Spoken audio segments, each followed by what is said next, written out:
halfway through the 98th minute, with only 4 indicated. Adingra from the short corner, back to the edge of the box, floated to the back post, but too long over the head of Van Hecker.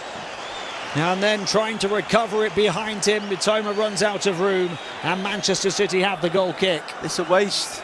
It's a waste. It's got to go in the box first time. First set. Not that extra pass, and he's shown his frustration. He knows that. They've got the extra man. They've got that advantage. Put it in the box.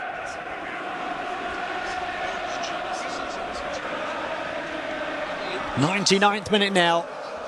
Roberto De Zerbi looks like he's, after that overhit cross, contemplating what seems to be the inevitable. A bit of fight from his team, but as we were saying earlier, too little too late, unless Mitoma bursting away down the left, wins a free kick for Brighton, and this is surely going to be last chance saloon for them. Foden's not happy with the decision. It's over by the far touchline, only 10 yards or so inside the City half. And Brighton, who love to play football, might just have to launch this one long.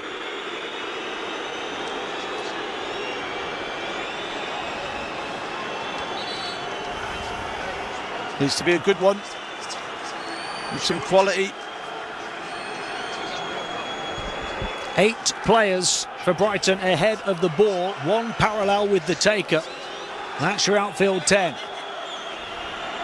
Now they're all, bar the goalkeeper Jason Steele, going forward.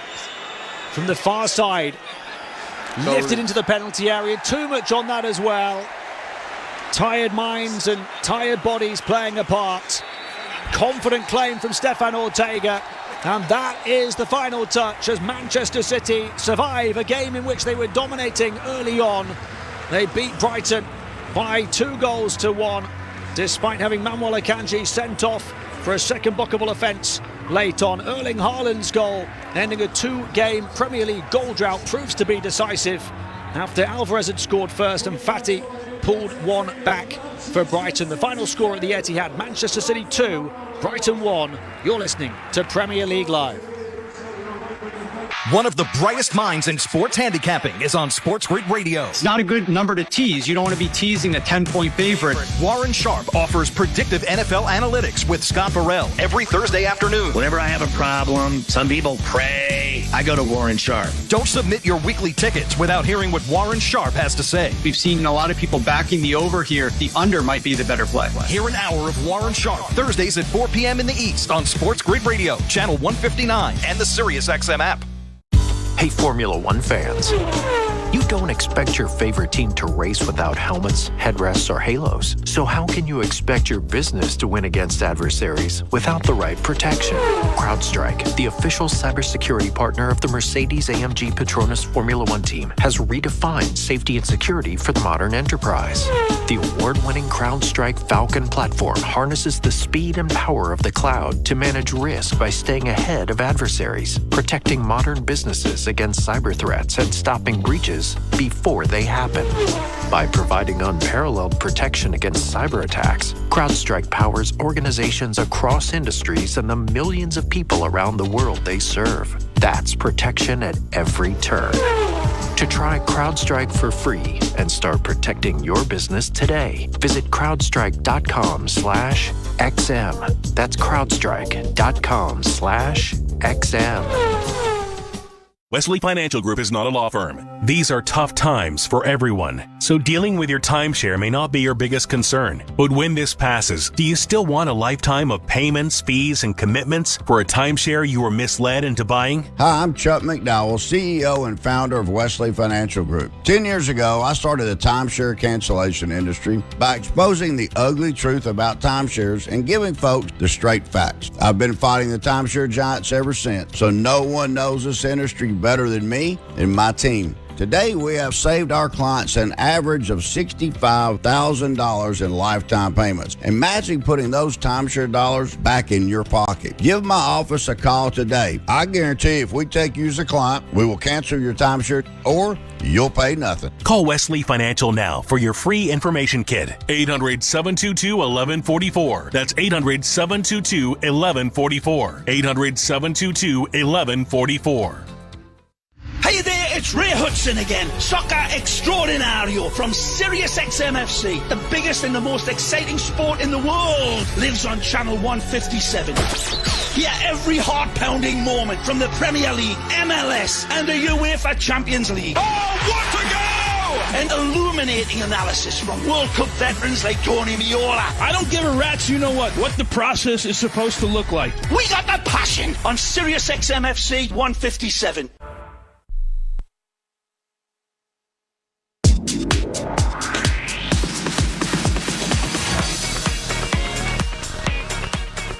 You are listening to Premier League Live. I'm your host, Tim Long. Lots of incredible action in the English top flight this afternoon. Plenty more still to come as well. We are short of time after our previous feature game overran, but we'll wrap up the scores as best we can. First, though, the team news for Chelsea against Arsenal, which comes next from John Anderson. After a hugely significant win over champions Manchester City, Arsenal could return to the top of the table tonight above Liverpool and Spurs. They only need a point against Chelsea, but will be looking for a win, having tasted victory on all of their last 3 visits to Stamford Bridge. But Chelsea are finally showing signs of life after a dreadful start. They've racked up 3 straight wins in all competitions. The Blues make 2 changes to the side, which started the win against Burnley. Axel Disasi's been nursing a thigh injury and so starts on the bench, but Malo Gusto is back from his suspension and restored to the back 4. Levi Colwill will switch from fullback to centre half. Striker Armando Broja is out with injury, so Mihailo Mudryk, a goal scorer for Ukraine in the international break, comes in. The big news for Arsenal is that Bukayo Saka has passed a fitness test on a hamstring injury and starts. Leandro Trossard, though, is only fit enough for the bench. Meanwhile, Gabriel Martinelli, who got the late winner against Manchester City, starts today with Eddie Nketiah dropping out. There's no place for Aaron Ramsdale in the squad, but he won't mind. It's because his wife has just given birth to a son. Congratulations to him. Chelsea have Robert Sanchez in goal, a back 4 of Malo Gusto, Thiago Silva, Levi Colwill and Marc Cucurella, Conor Gallagher, Moises Caicedo and Enzo Fernandez across midfield. Up front, Cole Palmer, who's also shrugged off a knock, Mihailo Mudryk and Raheem Sterling. For Arsenal, it's David Raya in goal, Ben White, William Saliba, Gabriel and Alexander Zinchenko at the back. In the middle, it's Martin Odegaard, Jorginho and Declan Rice. Up front, the returning Bukayo Saka, Gabriel Jesus and Gabriel Martinelli. It's Chelsea against Arsenal in a big, big derby at Stamford Bridge. That's the next game. I told you there was late drama at the City Ground in a game that's just finished between Forest and Luton. Let's hear what happened late on through Ben Jacobs. Chips it up looking for Adebayo, who brings it down, finds space and fires it into the back of the net. And Luton are level in injury time. They've come from 2 goals down. Rob Edwards off the bench. There's a real kerfuffle going along because Nottingham Forest think that there's a foul in the build-up, but Luton are celebrating. And the substitute, Elijah Adebayo, forces it in at the near post in the bottom left-hand corner, runs to the corner flag, puts both of his fingers in his ears in celebration. And this is an incredible comeback from Luton. He brought the ball down really well, shrugging off Joe Worrell. And from there, the oncoming Matt Turner couldn't make the save. It's a powerful toe poke finish at the near post. And it's Forest 2, Luton 2. Incredible drama. That was the final score at the City Ground in a game that's just finished. In the first game of the day, it was the Merseyside derby won by Liverpool. Let's hear all about it from Tom Rennie. Liverpool 2, Everton 0. The Reds win the Merseyside derby to temporarily go top of the Premier League table. In a dull first half when not much happened, Ashley Young, the Premier League veteran, found himself sent off for a second bookable offence for a bad foul on the end line on a Liverpool attacker when there was no reason to do it on a yellow card. And from that point, Everton, who previously had been pretty defensive, went ultra super mega defensive from that point and tried desperately to hold on for a 0-0 draw. That resistance was broken in the 75th minute when Michael Keane handled a cross on the left-hand side, and Mo Salah stepped up to score his 200th league goal of his career. In the 97th minute, as Everton's 10 men tried to press for an equaliser, the Reds broke, and Salah scored his second of the match, a tap-in after Nunez' cross-field pass, his 201st league goal of his career, and Liverpool top of the table, for the time at least, with a 2-0 win. 2-0 to Liverpool in the early afternoon game. The 3 p.m. kickoffs finished like this. Manchester City 2, Brighton 1 in our feature live commentary. Bournemouth 1, Wolves 2. Wolves coming from behind to win on Gary O'Neill's return. Brentford 3, Burnley 0. A comfortable home win for Newcastle 4-0 over Crystal Palace, and Forest 2, Luton 2, as we've just heard. Plenty more to come on this Super Saturday. Chelsea against Arsenal up next before Sheffield United against Manchester United later on. You're listening to Premier League Live. Get Hall of Ludacris in concert. Hands up! Get back! You don't know me like that. One explosive night of his biggest hits. Friday, November 10th at 9 p.m. Eastern at Silver Creek Event Center at Four Winds Casino, New Buffalo. Tickets on sale now at Ticketmaster.com. You just got hustled for a while. The hottest show of the year. Ludacris. Act a fool. Silver Creek Event Center at Four Winds, New Buffalo. Luda. Happy 30 day to you. Happy 30 day to you.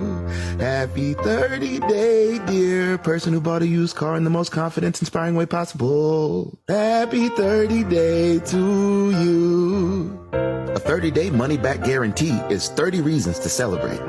That's car buying reimagined. Only from CarMax. Up to 1,500 miles. See CarMax.com for details. And this is my life with California Closets.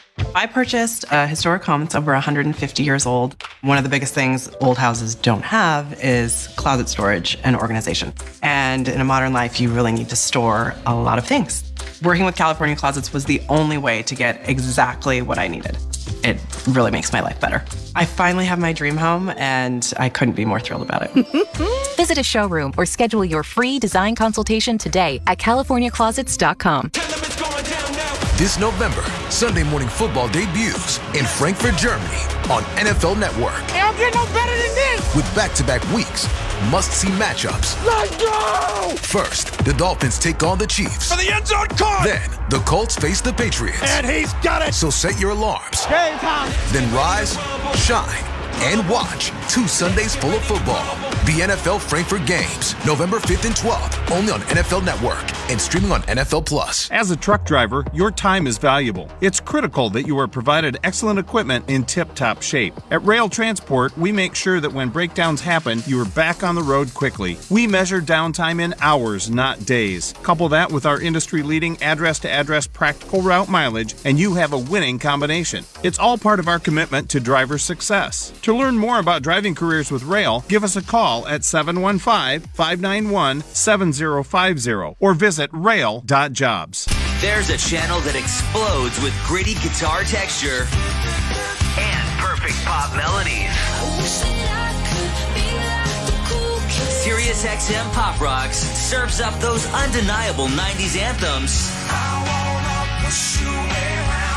2K hits, and today's fresh pop finds. Pop Rocks. Turn it up now on Channel 12 and anytime in the Sirius XM app.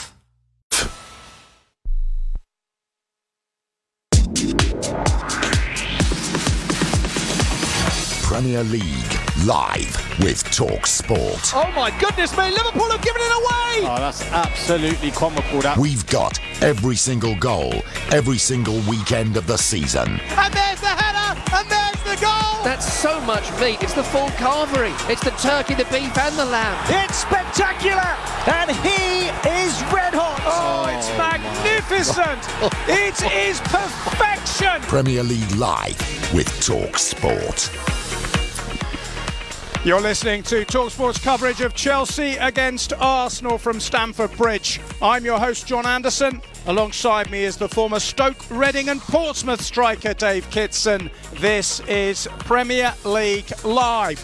Welcome to you wherever you're listening to us. It's very, very wet in West London, but this is always a derby to relish. And after a hugely significant win over champions Manchester City a fortnight ago, Arsenal are beginning to feel as if they could go one better than last season and land their first title since 2004. They're certainly going the right way about it. By an amazing and improbable coincidence, the Gunners' current record of 6 wins and 2 draws from 8 games, with 16 scored and 4 conceded, is an exact mirror of the standing they had at this stage in the fabled invincible season under Arsene Wenger 2 decades ago. A win or a draw tonight would see them top of the table above Liverpool and arch rivals Spurs, and such is Arsenal's away form that they'll almost expect 3 points. They've won all 3 on the road so far without conceding a single goal. No side in top flight history has ever won their first 4 away games without conceding. Chelsea remain the bottom half and way adrift, but rather belated signs of life after that wretched start. Mauricio Pochettino has seen his side win their last 3 games in all competitions, but their home form remains dismal. Incredibly, they've won just 1 of their last 11 league games at Stamford Bridge. And to make matters worse, Arsenal have won here on their last 3 visits. Chelsea make 2 changes to the side, which completed the most recent of those victories against Burnley. Axel Disasi's been nursing a thigh injury and will start on the bench, but Malo Gusto returns from a 3-match ban. He's restored to the back 4. Levi Colwill, who made an England debut during the international break, will switch to centre-half. Striker Armando Broja is out injured, so Mihailo Mudryk, who scored a stunner of a goal in the qualifiers for Ukraine last week, comes in. The big news for Arsenal is that Bukayo Saka has passed a fitness test on a hamstring injury.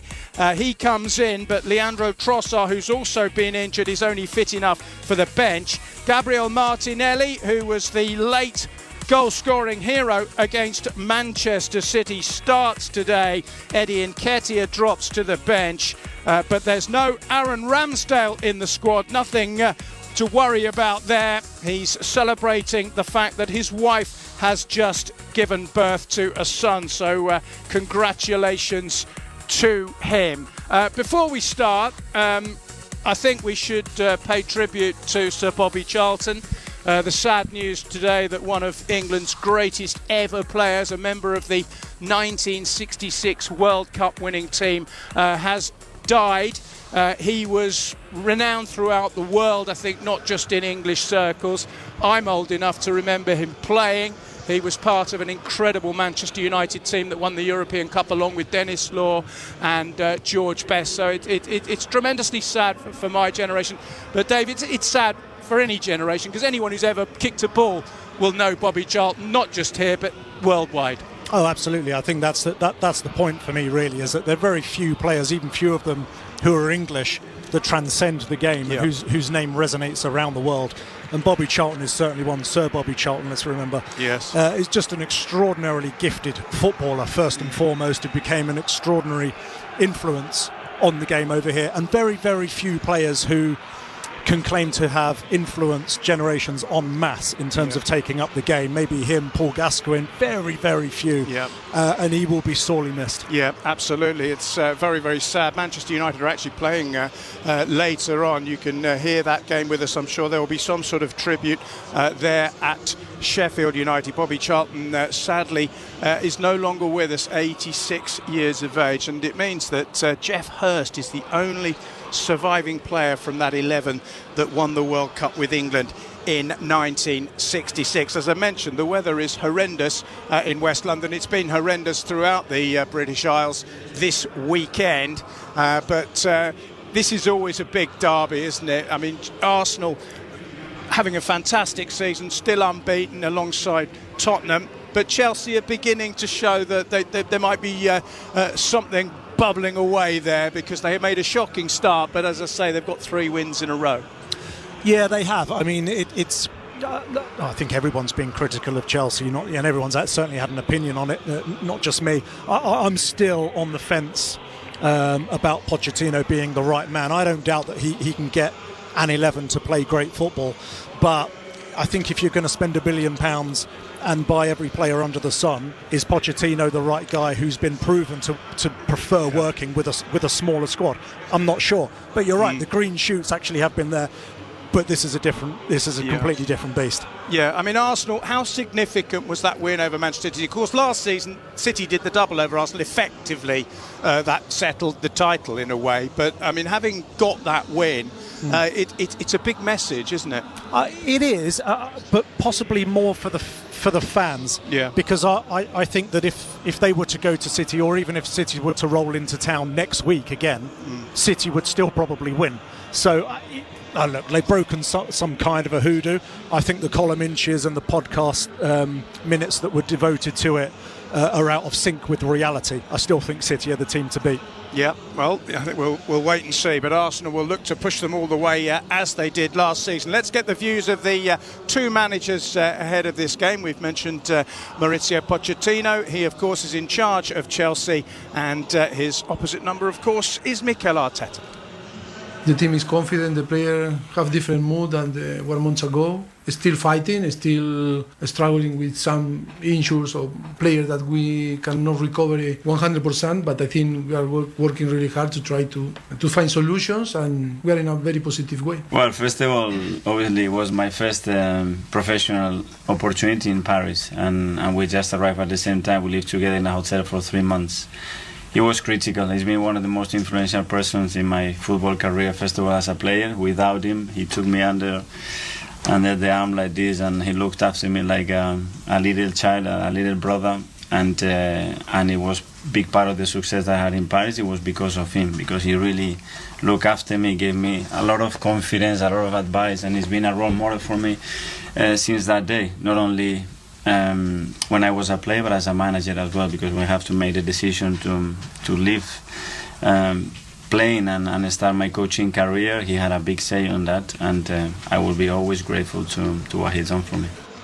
It's interesting that I wasn't particularly aware of that connection between the two of them, but clearly Arteta owes a lot to Pochettino, but of course he has to undermine him today. Well, I think it's a goldfish bowl. The top managers in world football, they're all sort of gleaning little bits from each other and all the rest of it, and the football at the very top now, it's cyclical, and at the moment it's a passing, progressive, attacking game, and we're very lucky to go through that, because we went through the misery of the Mourinho, and if you're a Spurs fan like me, the Conte years as well.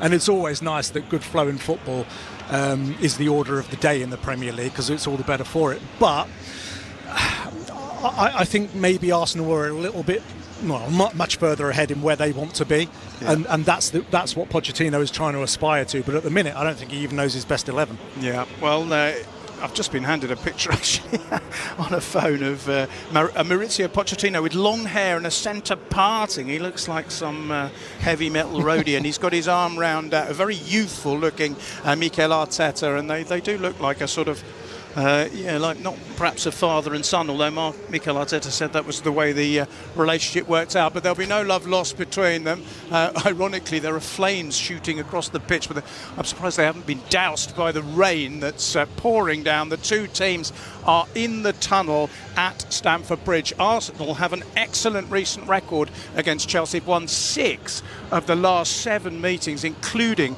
the last 3 here at Stamford Bridge. Arsenal have a brilliant away record. Chelsea have a woeful home record. Conor Gallagher is the captain of Chelsea alongside Martin Odegaard of Arsenal. We're just about to get underway in this big derby, and it's coming up live on Premier League Live. Wow, I love what you've done with the living room. And this dining set. Somebody's ready for the holidays. Thanks. It was all Ashley. Prep your home for the holidays at Ashley and pay nothing until 2024. For a limited time, Ashley is offering 0% interest for 60 months. Plus, they'll cover the first 3 months' payments with a MasterCard Rewards card. That means you pay $0 for your new furniture until January of 2024. With no fees or minimums and no overdraft fees, banking with Capital One is the easiest decision in the history of decisions. Kind of like choosing Derek Jeter as the pinch hitter for your baseball team. Jeter, you're in. We need a home run. I'll give it a try. I've swung a bat once or twice. That's out of here. Yep, even easier than that. With no fees or minimums and no overdraft fees, is it even a decision? That's banking reimagined. What's in your wallet? Terms apply. See CapitalOne.com/bank for details. Capital One N.A. member FDIC. Boom, boom, boom, boom. Nissan has a car for every driver who wants more. More action. More fun. More guts. More head turns. More adventure. More electric. At Nissan, more is all we do. For some, today is an ordinary day. But for you, today could be the day you try a new McDonald's sauce for the first time. Maybe you'll dip a McCrispy sandwich into McDonald's Mambo sauce. Maybe you'll spread sweet and spicy jam onto your sausage egg McMuffin. Maybe you'll dip a McNugget in both sauces. Any day you try McDonald's new sweet and spicy jam and Mambo sauce will be a special day, because their time in our famous sauce lineup is limited. At participating McDonald's for limited time while supplies last. And now Travis Kelce, an overly direct sports person for DirecTV. Two things. Now DirecTV has NFL Red Zone from NFL Network, so you can catch every touchdown from every game on Sunday afternoons. And now DirecTV has NFL Red Zone from NFL Network, so you can catch every touchdown from every game on Sunday afternoons. I know, those were the same thing. I'm just really excited. Now DirecTV has NFL Red Zone from NFL Network included in Sports Pack. Separate Sports Pack subscription required. Included with certain Premier package. Sports Pack includes 40-plus channels like NBA TV, NHL Network, MLB Network, and more. Fame Insight from Eric Winalda on SiriusXM FC. Most of the players who have just played for 120 minutes aren't always a great selection. When we played against Colombia in the Gold Cup, we get to the end, I go first, and it's the last time I ever touched the ball for the national team, and I put it over the bar. I've never put it over the bar in my life. It's one, do you want it? And two, should you be taking it? I was up for the task until my left foot hit the ground, and I went, whoa, where am I going? World-class analysis from World Cup veterans. SiriusXM FC 157. You're listening to TalkSport's coverage of Chelsea against Arsenal from Stamford Bridge. I'm your host, John Anderson. Alongside me is the former Stoke, Reading and Portsmouth striker, Dave Kitson. This is Premier League Live. A warm hug between Pochettino and Arteta, who, as we were hearing, go back a long way to the days when Poch was in charge, or was captain, of Paris Saint-Germain. A callow Mikel Arteta arrived in Paris on loan from Barcelona, but they're on opposite sides of a London divide here. It's west against north, Arsenal in red and white, Chelsea all in blue. It is absolutely pouring with rain at Stamford Bridge, but as you can hear in the background, the fans are not in the least bit dampened by that. Gabriel Jesus is pumping his fist in the Arsenal huddle as they prepare to try and get a result which will take them to the top of the Premier League.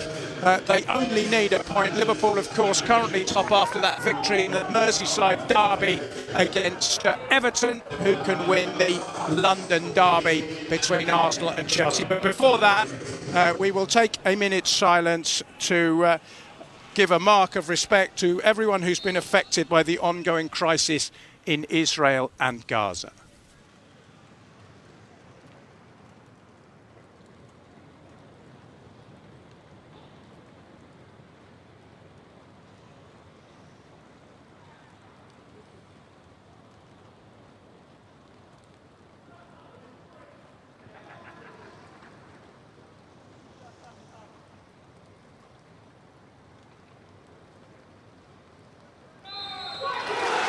Immaculately observed the silence from both sets of supporters as we prepare for this titanic clash. It's the 173rd time that these two teams have met in the league. It's the most prevalent London derby in English top-flight football history. At the moment, Arsenal are enjoying better times than Chelsea.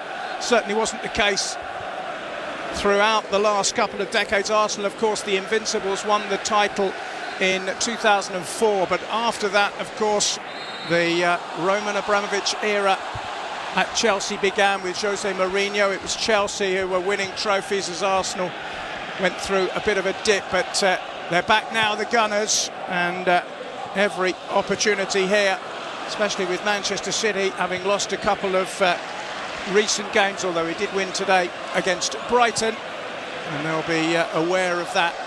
Arsenal, as they get underway. City, of course, have gone top of the table, so Arsenal are currently 4th, but a win would take them top above Manchester City, who have 21 points. Incredibly now, the top 4, there's only 1 point between them currently. Manchester City 21, Liverpool 20, Tottenham 20 and Arsenal 20. That's what you call, even at this early stage, a title race. Ball over the top, early chance here for Sterling. It's a very tight angle, so he's not able to shoot. He has to come back, but he swivels his way past Zinchenko. And then there's a tumble in the box for Gallagher. Arsenal haven't cleared it. Gallagher has it, shoots. Really well blocked. And then it's knocked over the top of the crossbar by Enzo Fernandez, who seemed to take a knock in doing that. But that's a good start from those in blue. Well, I don't know what Zinchenko's doing, but I'm sure when they were doing the patterns of play in training, dribbling out of your area and passing it to a Chelsea player was probably not part of the agenda. But the first thing to say is, just looking down at this pitch, I didn't realise it is absolutely saturated. Yeah. The ball's not rolling at all, and it could have a big bearing on this football match. It certainly could. It's tipping down. We've had some awful weather, particularly in the north of Scotland, where it's a red alert weather-wise. It's been a pretty wet day, certainly this morning. It brightened up a little bit this afternoon, but it's coming down with a vengeance now. And Chelsea almost got their noses in front, and they're coming forward again here. And this is another opportunity. Sterling back heels it, and it comes out to Cole Palmer, the former Manchester City player. He's passed a fitness test to start today, having missed the international break with England under-21s. But Chelsea have made a super start. Arsenal have barely been in the Chelsea half, and the ball comes back to Levi Colwill. He's playing as a centre-half today. He made his debut for England in the game against Australia, which Gareth Southgate's team won by a 1-0 in that friendly Friday before last. But Arsenal haven't seemingly sorted themselves out yet. It's with David Raya. As I mentioned, Aaron Ramsdale not on the bench today, but congratulations to him. His wife has given birth to a son, so he has a very good reason for not being here today. Chelsea have Robert Sanchez in goal. Back 4 is Malo Gusto, Thiago Silva, Levi Colwill and Marc Cucurella. Across midfield, Conor Gallagher, Moises Caicedo and Enzo Fernandez. Up front, Cole Palmer, Mihailo Mudryk and Raheem Sterling. For Arsenal, it's David Raya in goal. Back 4 is Ben White, William Saliba, Gabriel and Alexander Zinchenko. Martin Odegaard, Jorginho, the former Chelsea player, and Declan Rice across midfield. Bukayo Saka, Gabriel Jesus and Gabriel Martinelli up front. Neither Saka nor Martinelli started the win against Manchester City. Saka injured, of course, and Martinelli off the bench to provide that deflected winner, which was such a potentially huge goal in this Premier League season. Do you sense a shift in Chelsea? They've put some wins together, which obviously breeds confidence, but are they beginning to sort themselves out? Yeah, I mean, they desperately needed those results. I mean, just looking at it beforehand, if Arsenal win this, they're 12 points ahead of Chelsea after 9 games. It's just incredible. Yeah.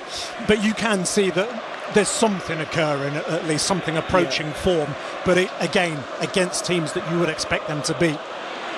Ball over the top. It's intercepted for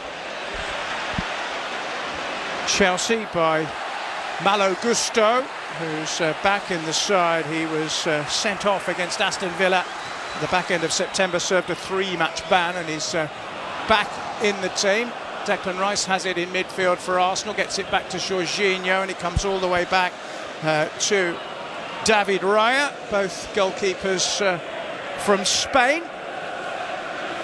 And both managers Spanish-speaking, Mikel Arteta Spanish and Mauricio Pochettino Argentinian, of course. Here's William Saliba. He was a slight doubt for Arsenal with an injury, didn't feature in the French qualifying games in the break, but is fit. And now here's Saka, who significantly has passed a fitness test. How significant will his return be for the Gunners? Well, I mean, it's one of those where I'm sort of, is the name on the team sheet, you know, doing more for Saka's fitness than you know, and the psychological damage on Chelsea's back four than his actual fitness. I mean, just seeing him sprint down the line there, he looked all right. Surely they wouldn't pick an unfit player just for No. But I think somebody once said, you know, that you start off the season at 100%, you play the rest of it at 80. And I think that's very, very true. 5.5 minutes gone. Chelsea 0, Arsenal 0. As I said, a draw would take Arsenal level with Manchester City on points but not on goal difference. Actually, talk about the fact that there's only a point separating the top teams. There's only 2 goals separating them in goal difference. It's incredible, no, really. It's great. It's great for, you know, for everyone concerned. The worst thing, we've seen it before, teams running away, and it's just great. The longer it stays together, the more exciting it gets. Absolutely. Well, actually, the top 6 is only, top 7 is only separated by 5 points. Here's Sterling again, who's in some sort of form, even though he's not been in the England squad, but that's a very poor cross which is cut up by a man who was in the England team, Declan Rice, and it goes away for a Chelsea throw. Gabriel Jesus is way back inside his own defensive third at the moment. That's a good ball forward, and he's found Ødegaard, and Ødegaard manages to find Martinelli, who incredibly is wearing gloves. I'd say it's wet rather than cold. Unless he wants to keep his hands dry. I can't see why he's wearing gloves. Do you know, I was looking at the team. You know, the teams come out in their tracksuit tops, don't they? But the Chelsea team came out in raincoats. I thought, well, what's the point? They're not going to play in them. They didn't have umbrellas, did they, at least? Well, there you go, the modern footballer. I mean, you know, to be honest, rain in October in Britain is not a hugely uncommon thing. No, it's not. But, I mean, this is a little over the top. This is definitely a storm. This is it's not great. We've just had a short stoppage here. The referee is going across to have a look at Gabriel Jesus, who has been an injury-prone player in recent seasons, of course, and in fact he was fouled by Cole Palmer, and the Chelsea striker Palmer has been booked for that. He, of course, scored against Arsenal in the Community Shield for Manchester City in the curtain raiser to the season. Arsenal, of course, ended up winning that game on penalties. Gabriel Jesus doesn't look terribly comfortable. He is back on his feet, but he's grimacing. Yeah, that was a bad tackle, actually. It was a bad tackle. It's funny, actually. I wish I'd have said it now, but at the start of the game I was thinking if ever the game you were going to pick a game where it's very likely that there'll be a red card in it because of the conditions, because it's a derby, it would be this one. And Cole Palmer has just gone halfway to getting one. Did you see the Liverpool-Everton game? Did you watch it? Yes, I watched it. I mean, what did you think? Because there was a double yellow for Ashley Young, as you say, seemed harsh, and then Ibrahima Konate similar and wasn't sent off. No, it's consistency. You hear it with managers all the time. You know, we expect these things to happen, but we want consistency. Here's Martinelli driving forward for Arsenal. He's found Ødegaard edge of the Chelsea box. Back to Martinelli, who's now on the more unfamiliar right-hand side, and he's lost the ball. It's a good tackle by Conor Gallagher, who spears it infield. Chelsea try and get going. This time Palmer is the victim rather than the miscreant. He's been fouled. I think he's asking the referee why Declan Rice hasn't been booked, but referees have been told to crack down on dissent. There is definitely surface water. The ball, you can see it's the spray coming up as the ball is played along the ground. Yeah, but if ever you were going to bracket that one, that's a professional foul by Declan Rice. Well, he's away. He's away. Cole Palmer's away. Well, I mean, that's what happened with the Konate one, wasn't it? He's pulled him back, and well, if you've sent off Ashley, it's a complete miss kick on the edge of the box by Colwell. Ødegaard picks it up, tries to jink infield, gets it across the edge of the box, but it's hammered away by Caicedo. That was a jittery moment. Levi Colwell is an excellent young centre-half, and now an England international, but I don't know whether that was the water or the weather, but well, that's what I mean. That's what I mean about these conditions catching players out. I mean, when was the last time you saw a professional player do that at the back? Just a swing and a miss, wasn't it? Here's Ben White. Saka is dispossessed, and Gallagher brings the ball away for Chelsea. That's another clever ball in field, and that's a trip on Mudryk. I think Zinchenko's going to get booked for that. Yes, he is. So Two bookings very early on, one for each side. We've only had 10 minutes. Zinchenko's gone in the book. That was cynical on Mudryk. He's half an hour late there, isn't he? It's very, very That's late. a very, very easy red card. Yeah. So Arsenal's left back is walking a tightrope along with Cole Palmer, the Chelsea striker.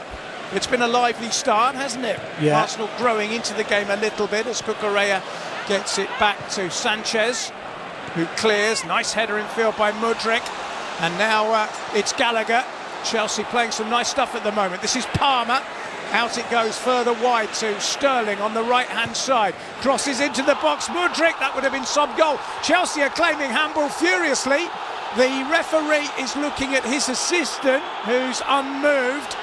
Enzo Fernandez and Conor Gallagher are absolutely convinced that there was a handball in the box. Very difficult to tell for us with the naked eye, but it will be looked at by VAR. Chelsea fans are booing, but it could be premature because the ball isn't dead yet. No. So we might yet get a penalty for Chelsea. I must say I didn't really see it. My initial reaction is that's a penalty. I think this is going to get given because his arm is well up. It definitely hits the arm. Really? Well, it's an echo again of the Merseyside derby, isn't it? And Michael Keane had his hand outstretched. I mean, it wasn't a deliberate attempt to play the ball, but it was what you could deem as an unnatural position. Anyway, we'll find out in a minute because the ball still hasn't gone out of play. But VAR will be talking to our referee. Chris Kavanagh, incidentally, is the man in the middle today, and the VAR is Jared Gillett, assisted by Darren Cann, who I'd imagine at Stockley Park are currently glancing at a screen. The ball has now gone out of play, and the referee will halt this. So this will be an interesting thing. We've had 12 minutes, and the potential for a penalty to Chelsea. Arsenal haven't conceded an away goal in the Premier League this season, and he's gone to the screen, and we know what that normally means. Well, it's a fabulous cross from the right. Mudryk is the player that's going in on it. He misses the header, and it definitely seems to strike the arm of the defender behind him. Yeah, we're getting a look at it now. We've got a still, but no actual movement at the moment. We are getting a replay. Well, it definitely hits the hand. It's if Mudryk heads this. If Mudryk heads this, right. Well, that it's an interesting might save Arsenal. He does, I think. I'm not sure. He's gone for the ball. I don't think it's unnatural. What could he do? He's jumping. His arm is outstretched. Mudryk has headed it. It's Saliba whose left arm. But how can he get? But is the header going in? If the headers go on target and going in, we can't tell. I'm not sure it is. This is going to be down to... It's a very glancing header. I think it'll be given, but I would question what on earth a defender is supposed to do. He's jumping. He's looking at the ball. Mudryk is a fraction ahead of him. Anyway, we're going to find out in a minute because Chris Kavanagh is marching back. And it's a penalty to Chelsea. Well, it's another debatable one. Saliba walks back rather ruefully, but he has been adjudged to handle in the box. And Chelsea will have an early opportunity to get their noses in front. They've won their last 3 games. They've got a terrible record against Arsenal. They've only won 1 of the last 7 meetings and lost the other 6. They've lost all 3 of the last meetings here. And Cole Palmer has the ball in his hand, and the former Manchester City player might do his old club a big favour here if he can slot this penalty. Yeah, he certainly might. It's interesting. I mean, the referee Chris Kavanagh, he had every look of a man who didn't want to make that decision. Yeah. He got his first Premier League goal, Cole Palmer, from the spot against Burnley in that big win for Chelsea. And now he's going to attempt to beat David Raya from 12 yards. Conditions aren't great, still pouring with rain. Can Raya be the hero for Arsenal, or will Cole Palmer slot Chelsea in front? We're in the 15th minute. The whistle has blown. Palmer steps up and finds the corner, and Chelsea have the lead. Raya diving the wrong way, the ball nestling in the corner. Very, very coolly taken penalty. Arsenal have conceded a goal away from home for the first time this season. More significantly, they have conceded to Chelsea in the derby early on. And the Blues, who, as I've said, are looking for a 4th successive win in all competitions, have the early lead. Quarter of an hour gone, Chelsea 1, Arsenal 0. Well, it's a brilliant penalty, and when he picked the ball up, Palmer, he looked so confident, and I was thinking at the time, oh, this could be a headline, because Chelsea have got an incredible amount of senior players on the pitch who could have stepped up and taken that. The camera went straight to Sterling as well, who looked disappointed he didn't get it. Yeah. But Palmer was in no doubt. He picked that ball up and slotted it away, and I have to say, that's deserved for Chelsea. Yeah, certainly. They've been very, very good. He took it really well, didn't he? Not necessarily, as you say, a player that just tucked one away against Burnley. So Arsenal have to come back here.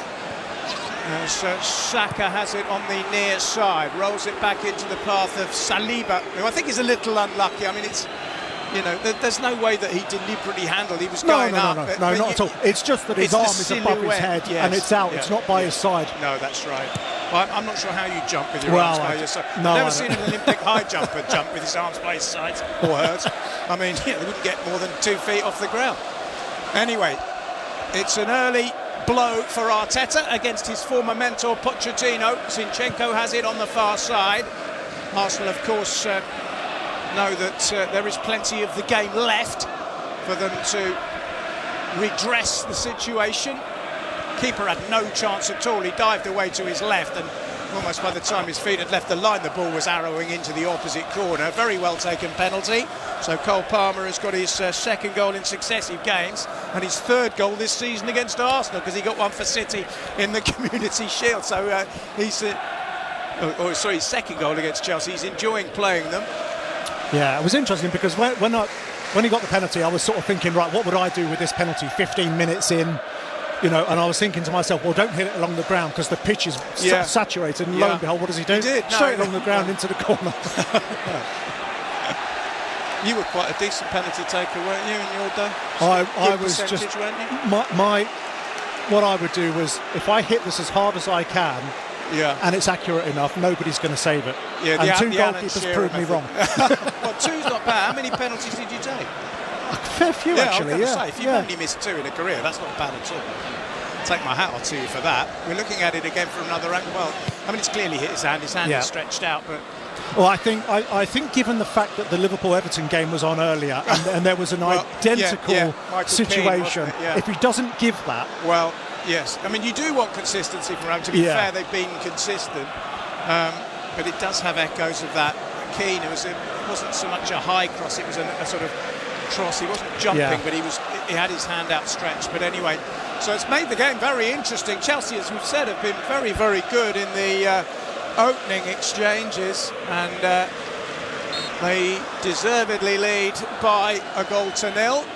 And Mikel Arteta, wearing a black zip-up waterproof jacket, is looking slightly concerned with his arms folded as he paces his technical area. The only time Chelsea have beaten Arsenal in recent games was 2-0 win here in 2021. The interesting thing about that statistic I gave you earlier about the identical record to the Invincibles is that 8 games, 6 wins, 2 draws, 16 scored, 4 against, is that the 9th game was against Chelsea, and Arsenal won that one 2-1. So it could even become more weird, you know. We've got Halloween around the corner. It's a kind of spooky kind of stat. That doesn't make any sense, does it? If they're going to do it, bizarre. They need to get their act together. Jorginho has just passed the ball clean off the pitch, and the shot we just got of Arteta on the sideline was a man who you could tell is absolutely simmering, because Arsenal have been dreadful.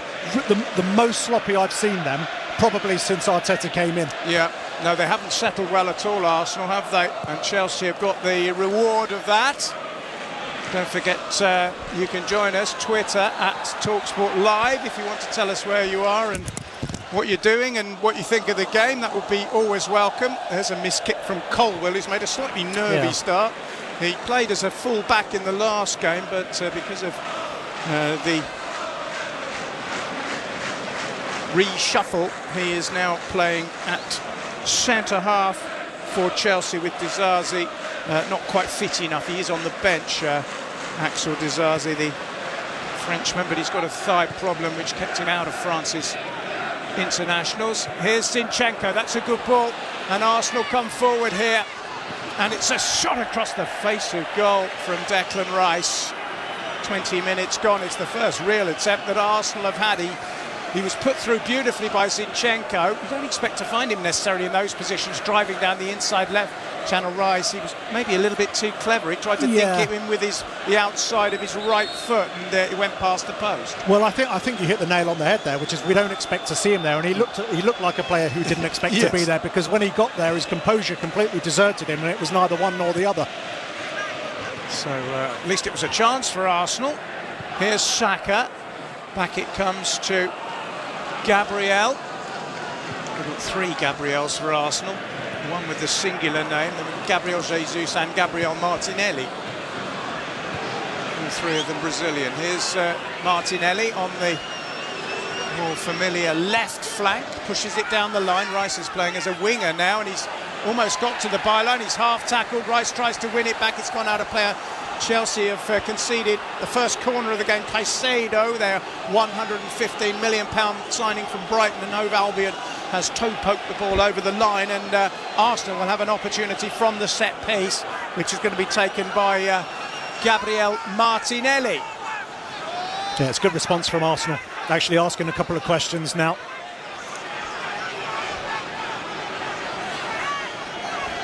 Here we go then, it's the first corner of the game. White has gone up, Saliba is up there as well. In it comes, it's a solid header away by Colwell, and there's some sort of infringement in the box which has been flagged, and Chelsea survive. Prince Henry Koforidua is with us, enjoying your awesome commentary in Ghana via City FM. Chelsea will win by 3 goals.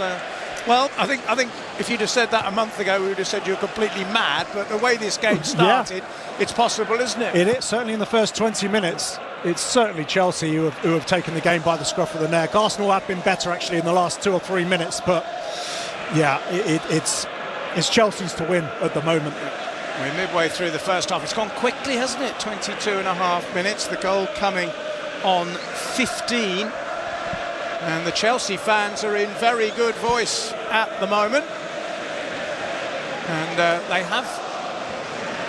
haven't seen a great deal of Chelsea this season, but they look here as if they're beginning to play as a team. One of the problems, I think, somebody said to me, with all the expensive purchases and that, Chelsea, they're a bit like going into an expensive restaurant but spending your entire budget on desserts, with nothing else.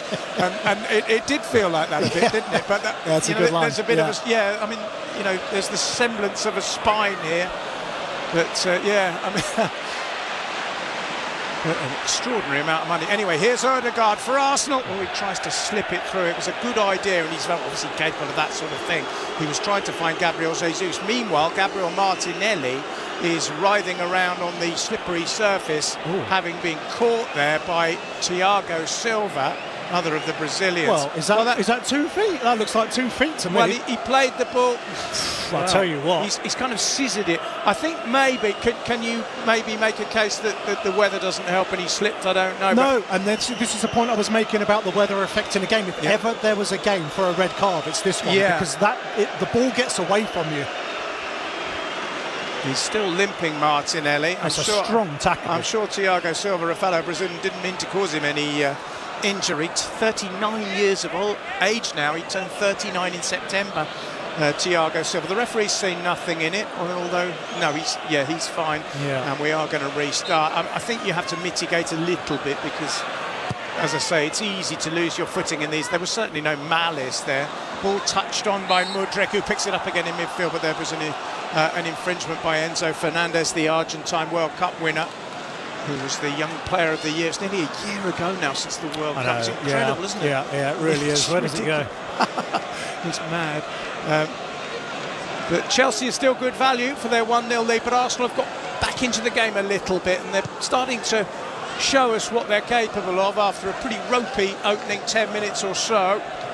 Lee Hart is with us in Saskatchewan with a tanker of wine, halfway through a 2,500 mile journey. Here's Gabriel Jesus hoisting the ball into the Chelsea box, where it's only half cleared, and Rice plays it back. Saka can't get a touch. Lee Hart is on his way between Grimsby, Ontario and Kelowna, British Columbia. I didn't know there was a Grimsby in Ontario. There's a Grimsby in, South Yorkshire. We've got a football team there. The Mariners are famous. We only sing when we're fishing, they used to sing, didn't they? Because it's apparently they do the best fish and chips in the country. Is that right? Well, I had a mate who's a Watford fan. He used to always go to Grimsby just for the fish and chips. Never mind the game. Anyway, 25 minutes gone here. Chelsea 1, Arsenal 0 in the rain at the Bridge. Here's Ben White finding Saka, back to White again. White clips it low into the box. It's a decent ball. It's Gabriel Jesus who turns and shoots. Thiago Silva is in the way and he blocks it, but it'll be an Arsenal corner. Yeah, this is important now for Chelsea in terms of Gallagher, Caicedo and Fernandes getting a handle on that midfield, because Arsenal are starting to play through them. And if you can get on the other side of Chelsea, it's not the strongest back four in the world. No, it's a corner. This time it's from the opposite side. Bukayo Saka is going to swing it in with his left foot. Again, there's plenty of movement inside the box. Saliba is up there tussling with Fernandes. In comes the corner, and it's another good header. This time from Colwill to get it clear, but Arsenal have it again, edge of the box. Jesus not for long though, because Cucurella has robbed him, and here's Sterling, and Sterling has cleverly found Malo Gusto, and it's a strong run down the right hand side, but what a recovery run by Martinelli, who was injured a moment ago and clearly has recovered because he's got Malo Gusto in his sights. But then in his frustration, when Gusto picked up the ball again, Martinelli fouled him. Yeah, he did all the hard work, but he had to pass. He sprinted all the way back 50-60 yards, and he gave Gusto a good 10-yard head start and still caught him, but then he's tried to dribble it back up the pitch. He wins the ball back, you just got to find a pass. Pass was on, wasn't it, to Jorginho, but he ignored him. So Chelsea have a free kick in a good position, actually, wide on the right-hand side. It's about level with the edge of the penalty area. It'll be Mihailo Mudryk, the hugely gifted Ukrainian who is one of Chelsea's big money signings, yet to convince with Chelsea, but he scored a fantastic goal for Ukraine against Malta recently. Here comes his delivery. It's repelled by Chelsea. Martinelli clears, it hits Gallagher and it knocks Gallagher over. He's winded him, I think. Saka has it though for Arsenal. Play will continue, but the ball forward towards Saka has got too much on it, and Marc Cucurella is able to steer it back to his keeper, but Gallagher is still down. I think it was literally just he's caught that full in the stomach and he's been winded. Yeah, it's a full-on clearance by Martinelli, and if you're not expecting that, that can hurt. Yeah, it's hit him sort of around the rib cage, just under the armpit.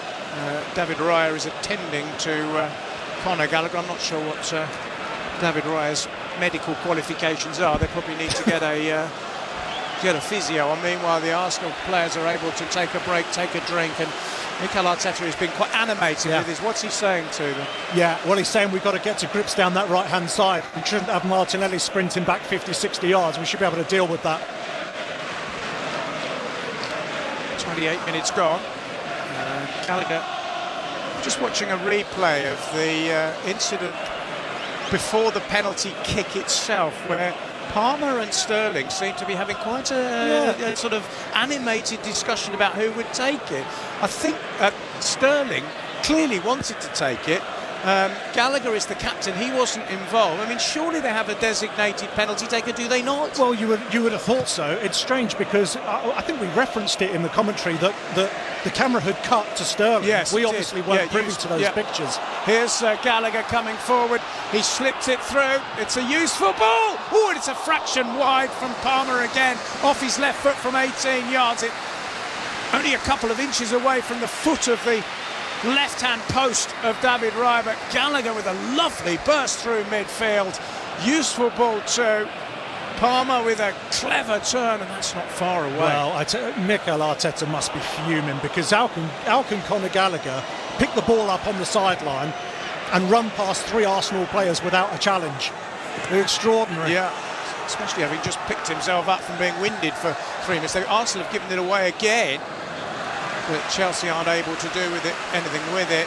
But Cole Palmer was very close there to getting a goal from open play to add to his 15th minute penalty to make it even harder for Arsenal. You wouldn't begrudge Chelsea a second. I think overall they've been way the better team. Arsenal have had a little spell, but they've got a bit sloppy again, haven't they?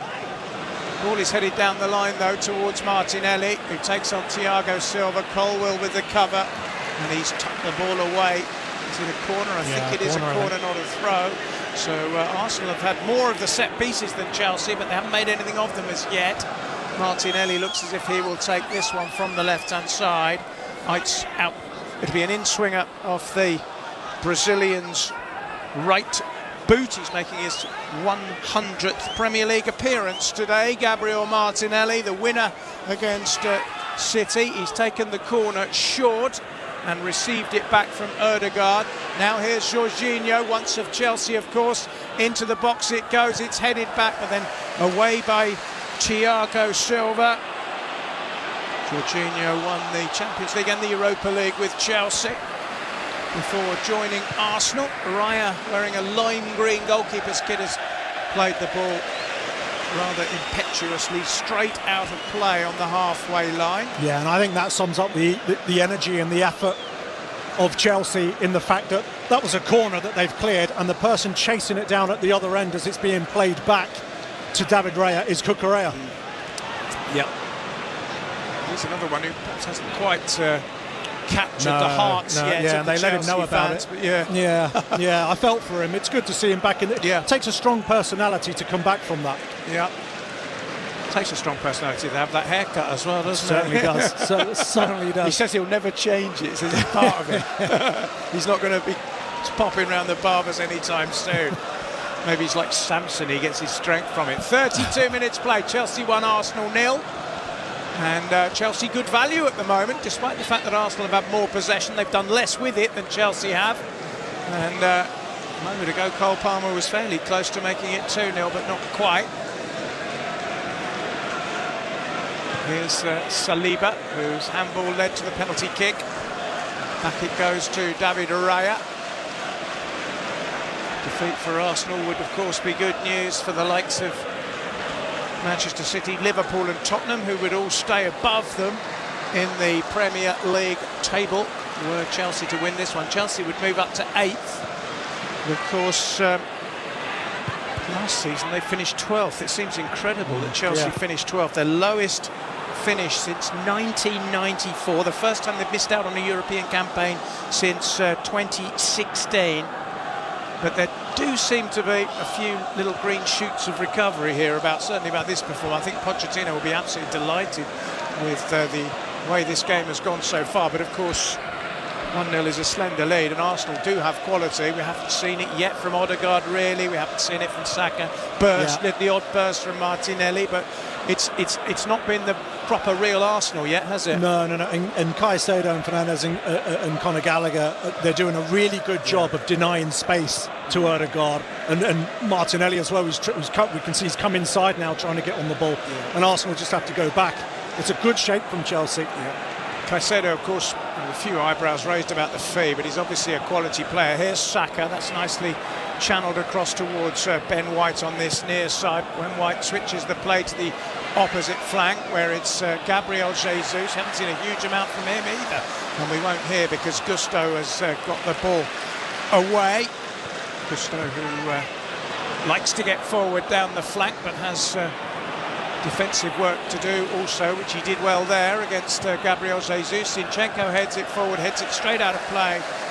And Arsenal continue to look a bit ragged. Yeah. There's two approaches to playing Arsenal. One is you stand off and you just string your defenders and your midfielders out across your box in your own half, or you go for them. And that's what Chelsea have decided to do. They're trying to press them high up the pitch, deny them space, and counter on them. And at the moment, it's working. 11 minutes to go to half-time. Don't forget, we've got Sheffield United against Manchester United coming up for you. A sad day for Manchester United, sad day for everyone in football with the passing of Sir Bobby Charlton. Probably would be among anyone's nomination for the top 5 ever English players in terms of his contribution to the game. A very humble man, a quiet man. I have interviewed him. He's not You know, you talk about the two Charlton brothers. Jack was the far more outgoing. You know, Bobby was sort of thoughtful, quiet, humble character, but it's very sad. Died at the age of 86. Here's Caicedo chipping it forward to Mudryk, who's managed to find the pass to Fernandes. Fernandes still has it, edge of the Arsenal penalty area. He's done well to keep control of that. Then Cucurella recycles it nicely to Gallagher. Gallagher back to Colwill. This has been a very good performance from Chelsea so far in all departments. Cole Palmer out to Sterling. I'm sure if Palmer's penalty ends up as the winning goal, Sterling, I'm sure, will forgive him for not letting him take it. But I do find it puzzling. It was, I think Manchester United under Ole Gunnar Solskjaer had this strange thing, was it, where whoever fancied taking the penalty takes it? Yeah, to me, you've got to have your penalty taken. Do you know, interestingly, I remember the great Arsenal side, Henry, Pires, those guys. Yes. They had a rule which was whoever got fouled took the penalty. Really? And I just think, you know, when you're reading stats like I did earlier in the week, that Cristiano Ronaldo had scored 160 penalties in his career, it's because he's a specialist. Well, of course, so, I agree. No, so get yourself a specialist. Yeah, no, I totally agree. I mean, it's bizarre. Cristiano Ronaldo, back to him, he scored 2 more goals for Portugal, didn't he? He's got 127. Astonishing, honestly. More international goals than most strikers Since get. he's 30, he's got about 70 of them since he turned 30. He scored more goals as a 30-year-old plus than England and Italy have as their record scorer overall. It's amazing. You've got to take your hat off. Remarkable. Just extraordinary. And of course, Portugal have qualified comfortably for the European Championships next year, as of course have England, which will delight most of the people in the crowd here. Now then, chance for Gallagher! And he's missed it. He was on his own. It was a poor piece of defending by us. I think he might have been offside anyway. He didn't really connect with the shot on the turn, and it was saved by David Raya. Gallagher is a talented player, but goals haven't been his forte lately. He was definitely offside. Yeah, he is offside. 2 in 47, not enough perhaps for an attacking midfield player. Not or really. Attack-minded midfield. Yeah, not really. But there again, it's all new, isn't it? This is still very embryonic from Chelsea. Here's Ben White, who's not controlled it properly, and Cucurella's read it. He's had a good game, Mark Cucurella. I think, as we said, he's not always been a favourite here, but he's done very well today.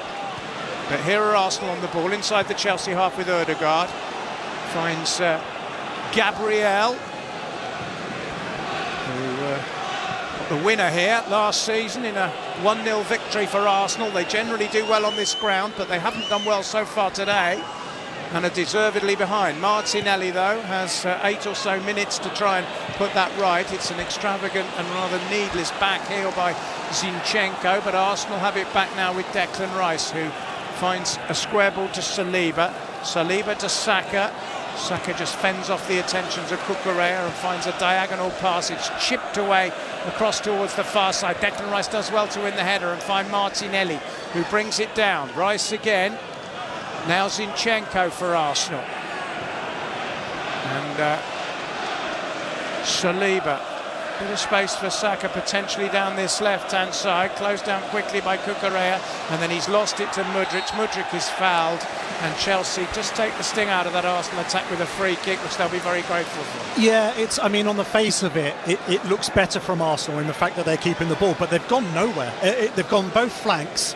And all that's happened is they've passed the ball in front of Chelsea from one side to the other. It's very, very comfortable at the moment. John B is listening to us from Montreal in Canada. Welcome to you. It's a city I've visited and very much enjoyed in the past. The Plateau and Crescent Street, two lovely haunts in that great city. Here's a toe poke back by Declan Rice. And Arsenal have it, but they're inside their own half now. Jorginho just tucks it back to Saliba. Declan Rice has come a little bit deep to try and force the issue here. Martinelli is on the far side. Arsenal's build-up's been a little bit slow, hasn't it? Yeah. You know, they need possibly to inject a little bit of pace about their movement and passing, particularly around the edge of the 18-yard box. They have to speed it up. 1 and 2 touch at the minute. Everyone's having too many touches. Ødegaard is not on his game today. No, he's not. He's had a couple of... I mean, he's a very clever tactician and technician, but he's trying to play balls in and they're just not coming off. Well, I think it's you say at the start of a game, try and play your way into the game, have a good few touches, get into the game. But he's been denied the space and time to get on the ball, so now he is getting it. It's 40 minutes into the game. Yeah. Chelsea lost their last 2 Premier League home games without scoring. There's 210 minutes between the penalty by Cole Palmer and the last time they scored, which was Nicholas Jackson against Luton. Here's Saka finding White, whose hair is white at the moment, to go with his suntan. Here's Martinelli over on the far side, looking to take on Malo Gusto. Gusto stood him up well so far. Both of Chelsea's fullbacks have played well so far. Here's Jorginho finding Zinchenko. We're into the last 5 minutes of the opening half. I think there'll be a huge amount of time added on as Arsenal look for an equaliser before the interval, but Chelsea's press and their shape has been very, very good. Forward it goes though towards Saka. Cucurella's read it. Mudryk gets in the way. It's a poor loose touch by him, and then a complete miss kick by Gabriel Jesus ends up by the corner flag. It's been kept in play by Arsenal though. Here's Rice. His cross is deflected into the path of Sanchez, and the former Brighton keeper is able to feel that Jesus touch was utterly bizarre. It came off and almost at a right angle. I think it was a shot. It didn't even go out of play. It ended up almost on the corner flag. Can Chelsea perhaps get another goal before the interval and make it 2-0? Here's Mudryk. They just look like a team who know what they're doing at the moment, Chelsea, which hasn't always been the case this season. No, yeah, you're right. It actually looks like a team with a strategy and a formation that everyone's adhering to. Yeah. That said, Arsenal are way off their game. They are, yeah. They'll probably look forward to half-time, Arsenal. It'll give them a chance to regroup, and Arteta will be able to choose a few wise words. All is with Saliba. Now Rice. And Gabriel. Arsenal fans trying to lift their team in the rain at Stamford Bridge. Not too bad a journey from North London to West down the Piccadilly line and then the District line via Earls Court. West London. Chelsea have always been seen as a glamour club because of the swinging 60s really, and the King's Road was where all the action was taking place during the days of Beatlemania, and Chelsea were the kind of sort of, you know, they were the sort of cool club in those days, and they won the FA Cup against Leeds in 1970 and the Cup Winners' Cup after that. I think a lot of people perhaps a little unfairly assumed that Chelsea only burst into life when Roman Abramovich arrives. Not strictly true. Now then, Sterling down the right-hand side with a bit of pace. Plays the ball in, it's a good ball. Gusto has it! And he's put it just over the crossbar. It was a good opening for Chelsea, sparked by Sterling's strong running, and Malo Gusto with his left foot put it over the bar. He's never scored a senior goal. It wasn't a great effort, but he did well to support the attack. Arsenal gave him a bit of space, and it was a rather scooped finish in the end.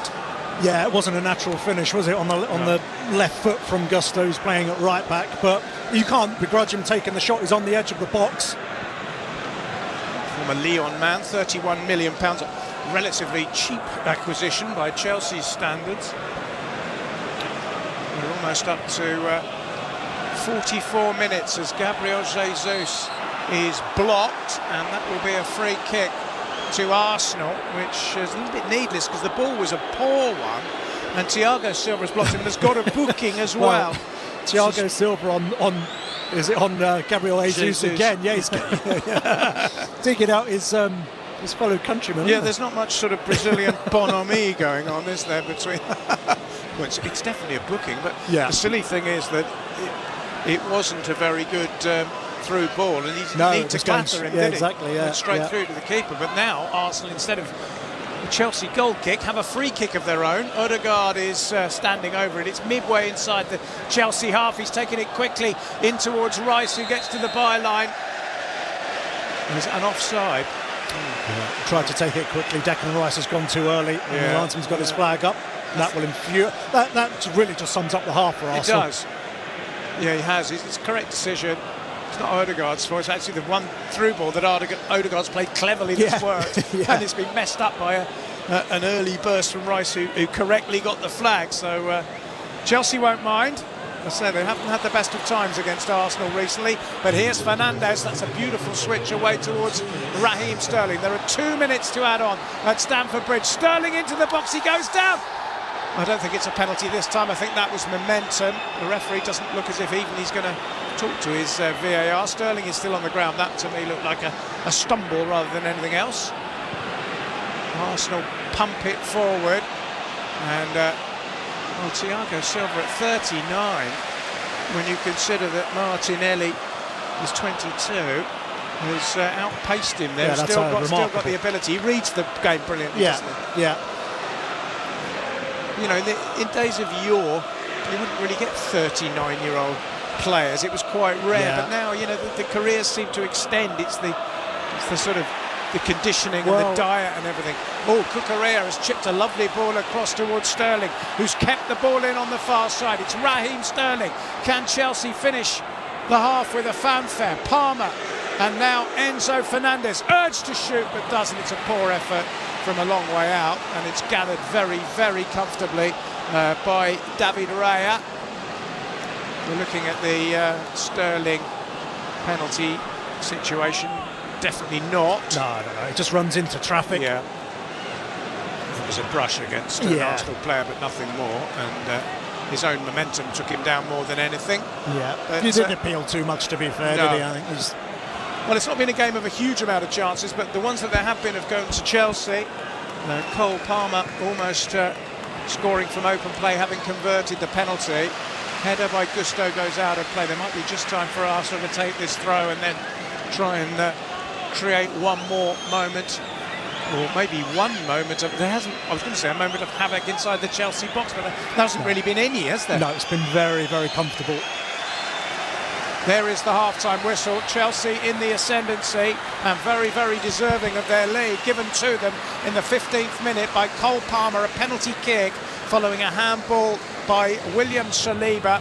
And at half-time, Arsenal, who were looking to extend their run of away wins, are trailing to Chelsea, who are hoping to extend a run of wins in all competitions. At half-time, it's Chelsea 1, Arsenal 0 on Premier League Live. The biggest clubs and the top stars in European soccer battle it out in the UEFA Champions League. And the drama is on Sirius XM FC. Odegaard, 2-0, Arsenal running riot. The Gunners are back in the big dance and looking as strong as ever, but face a tricky away trip to the always tough Sevilla. In the series, 1-0 to Sevilla. Sevilla versus Arsenal, Tuesday at 3 Eastern on Sirius XM FC 157 and streaming on the Sirius XM app. How do I address an employee who smells bad all the time? Talk to Bambi. One of our employees just reported sexual harassment. Talk to Bambi. With Bambi, get access to your own dedicated HR manager starting at just $99 per month. They're available by phone, email, and real-time chat, so onboarding and terminations run smoothly. Team members reach peak performance, and your business stays compliant with changing HR regulations. And with Bambi's HR Autopilot, you'll automate important HR practices like setting policies, training, and feedback. HR managers can easily cost $80,000 a year, but Bambi starts at $99 per month. Start your free conversation today to see how much Bambi can take off your plate. Bambi knows it's hard out there, so here's a special offer for listeners of this show. Sign up now, and Bambi will pay for your setup fee. Save up to $1,500, but only for a limited time. Visit Bambi.com and type 411 under radio to save up to $1,500. Spelled BAM, BEE.com, 411 radio. Ladies, do you avoid intimacy because of dryness and pain? Then meet Reverie. Reverie's an easy-to-use insert that hydrates and restores intimate skin so you can enjoy pain-free intimacy anytime that's right for you. In clinical studies on the ingredients in Reverie, 90% of women had little to no pain during intimacy. Over 5,000 doctors recommend Reverie because it's safe, effective, and hormone-free. And you don't need a prescription. Isn't it time to get back to feeling confident and comfortable with intimacy? Right now, save an additional 20% on your first month when you subscribe and get free shipping. Just go to Reverie.com/Sirius and use code Radio50. That's Reverie, REVAREE.com/Sirius. Code Radio50. Reverie.com/Sirius. Reverie is a 510K FDA cleared medical device. See instructions for use and product package insert and on Reverie.com. Hi, everyone. This is Heisman Trophy winner and NFL quarterback Doug Flutie. I'm excited to tell you that my podcast, the Flutie Flakes Cast, is back for the entire football season. I may have played like 21 years of professional football in 3 different leagues, but I'm still just a big kid, and I absolutely love this game. Every week, we'll talk about the topics I care about and bring on super fun guests. So please subscribe today wherever you stream your podcast or listen on the SXM app, included with most subscriptions. Welcome back. Chelsea are singing in the rain at Stamford Bridge after a dominant first half display against Arsenal, in which they lead. We're in the 15th minute. The whistle has blown. Palmer steps up and finds the corner, and Chelsea have the lead. Raya diving the wrong way, the ball nestling in the corner. Very, very coolly taken penalty. Arsenal have conceded a goal away from home for the first time this season. Palmer was in no doubt. He picked that ball up and slotted it away, and I have to say, that's deserved for Chelsea. Here's Gallagher coming forward. He slipped it through. It's a useful ball. Oh, and it's a fraction wide from Palmer again, off his left foot from 18 yards. How can Conor Gallagher pick the ball up on the sideline and run past 3 Arsenal players without a challenge? Extraordinary. Yeah. Well, that was the first half, and I mean, the one thing you have to say, Chelsea thoroughly deserved their lead, but Arsenal, they'll probably improve. Is it enough yet? I don't think Chelsea fans can start resting on their laurels yet. No, certainly not, but I think it says a lot where 10 minutes before half-time, I'm looking down at the team sheet thinking, who have Arsenal got on the bench that they could use to change this? And I can't remember the last time I did that. And it's been that comfortable for Chelsea, to be honest. If we see the same Arsenal team in the second half, I'll be amazed. Well, I mean, Kai Havertz would be an interesting one. I mean, we talked about penalties, actually. I mean, Arsenal did that in the last game, didn't they? Or one of the last games, they gave Havertz a penalty in order to allow him to break his duck. I mean, you know, he's part of Chelsea folklore, obviously, from the Champions League winning goal against Manchester City, but it'd be interesting to see him come on, wouldn't it? Yeah, there's a couple of things that they can do. I think they're getting out-muscled in midfield at the moment. Certainly the energy of Gallagher and Caicedo and Fernandes, I mean, those are big guys to get around. You know, they cover a lot of the pitch.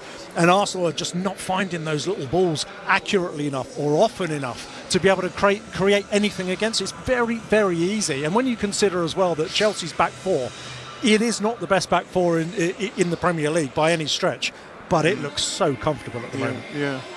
I mean, when you think about Arsenal, I mean, the huge lift they got from the Manchester City role, they haven't really carried that forward. No. Maybe the international break was a bit unkind to them, really. They probably would have wanted a bit more immediate momentum, but they haven't taken any of that confidence forward, have they? Yeah, possibly. I mean, but then Chelsea were on a run as well, and it doesn't seem to have affected them. No. I mean, I know they're the home team or whatever. Yeah. The conditions seem to be having a little bit of an effect on Arsenal's passing game, and the tackles are not quite there. The positioning is not quite there, and they're turning over the ball way too easily.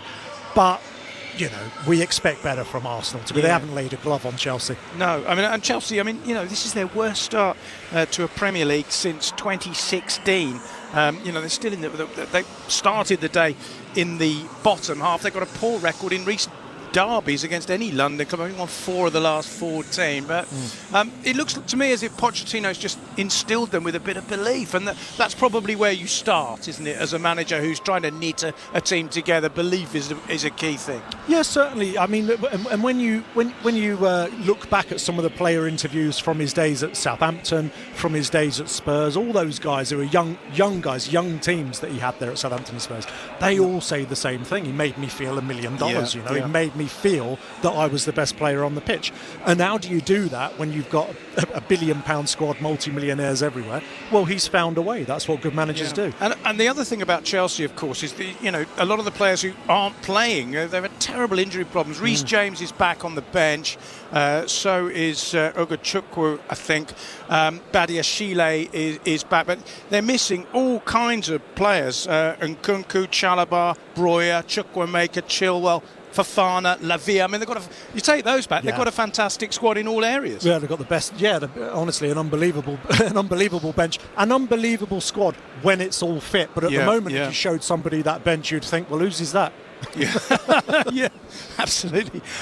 Don't forget, we've got more action coming up for you. Our late kick-off, the last one of the day, is between Sheffield United and Manchester United. It kicks off at 8 o'clock, but it as we mentioned, it's been a very, very sad day for Manchester United and the whole of football, with Bobby Charlton sadly passing away at the age of 86. Wayne Rooney, a Manchester United legend, who is now the manager of Birmingham City, was asked to make a statement about Bobby Charlton's passing, and this is what Wayne Rooney said.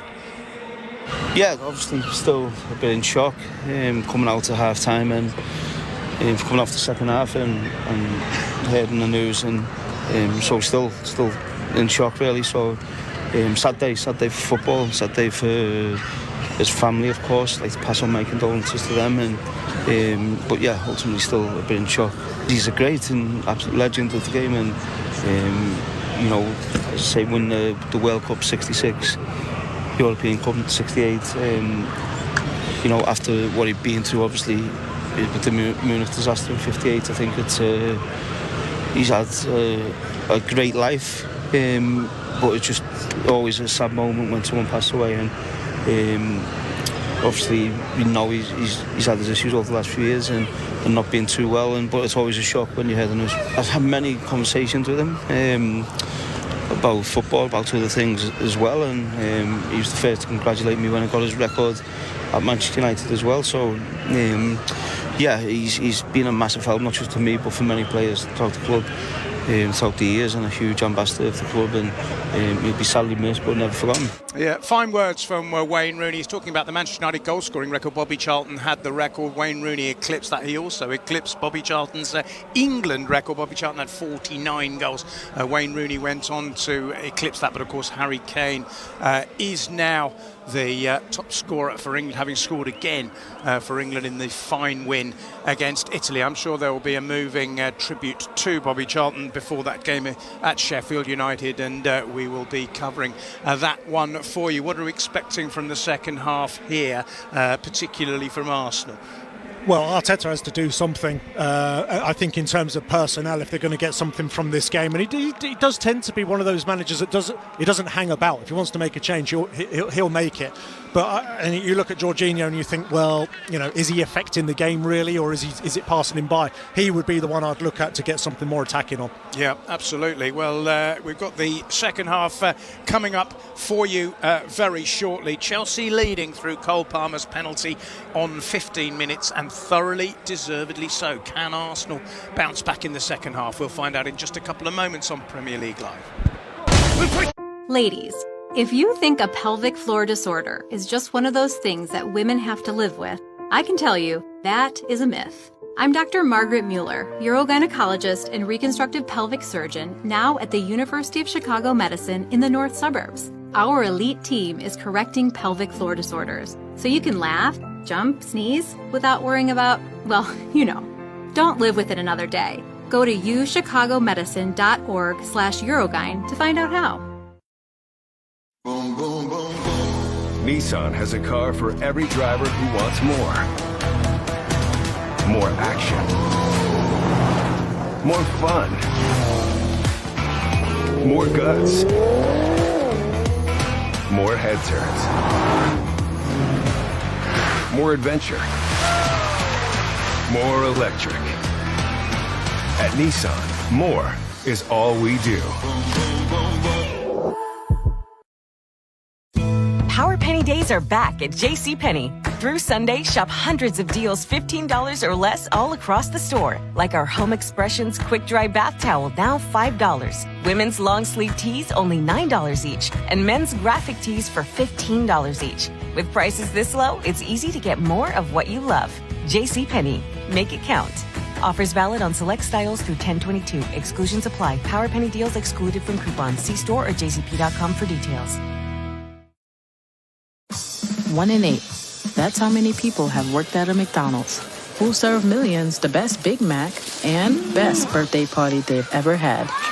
Who haven't just seen kids graduate from a Happy Meal, but have gotten help graduating themselves. Because they know the skills learned here Bienvenidos. Welcome to English Under the Arches. can help you grow from here or keep growing here. Hi, welcome to 1 in McDonald's. 8 start at McDonald's. And when you start, stays with you. Ryan. And I'm Catherine. We're part of the BlendJet team. And husband and wife. If you're one of the 5 million people who use a BlendJet portable blender, thank you. A few years ago, I had a freak accident and almost died. Daily smoothies have helped me recover. We created BlendJet to help people live healthier lives by making it easy to enjoy perfectly blended smoothies and protein shakes anytime, anywhere. The BlendJet 2 portable blender is powerful, USB rechargeable, cleans itself, and comes in over 30 colors. Get yours now on blendjet.com. The biggest clubs and the top stars in European soccer battle it out in the UEFA Champions League. And the drama is on Sirius XM FC. Absolutely magnificent from Mbappe! Don't miss a blockbuster matchup between new money and the old guard as Paris clashes with AC Milan. On the turn, Christian Pulisic found the breakthrough for Milan. PSG versus Milan, Wednesday at 3 Eastern on Sirius XM FC 157 and streaming on the Sirius XM app. You're listening to TalkSport's coverage of Chelsea against Arsenal from Stamford Bridge. I'm your host, John Anderson. Alongside me is the former Premier League striker, Dave Kitson. This is Premier League Live. Well, the music is about to die away as we prepare for the second half, and Arsenal are in an unfamiliar situation. They have yet to be beaten this season. 6 wins and 2 draws from their previous 8 games, but they trail by 1-0 at half-time. No changes, it would appear, from either team, but Arsenal are in a huddle at the moment with Martin Odegaard and, well, it seems like Declan Rice also offering words of advice, although I'm led to believe there may be a substitute in just a moment. Alexander Zinchenko, we think, is going to come off and be replaced by Takehiro Tomiyasu, so that would be a straight fullback swap as Chelsea come out late. I wonder whether Arteta sent Arsenal out into the rain to try and inspire them or make them sort of have an extra think about things. Tomiyasu is coming on, so he is on for Arsenal, as I said, to replace Zinchenko. Wasn't aware of Zinchenko being injured in the first half, but that is the change. Probably not the one you might have expected, but it's a fullback for a fullback. Yeah, I mean, if he's not injured, there would be a case for making the change, because all of the good things that Chelsea were doing were coming through Sterling down that side. And Zinchenko really wasn't dealing with it, and he started the game terribly. Remember when he gave the ball away in his own area in the first minute? So Tomiyasu, the Japanese international wearing number 18, is on for his 10th appearance of the season, most of them as a substitute, and we're back underway. The referee, Chris Kavanagh, having restarted the game. Arsenal need a better start to the second half than they had in the first, that's for sure, dressed in their famous red and white. Chelsea, of course, in all blue in this big derby.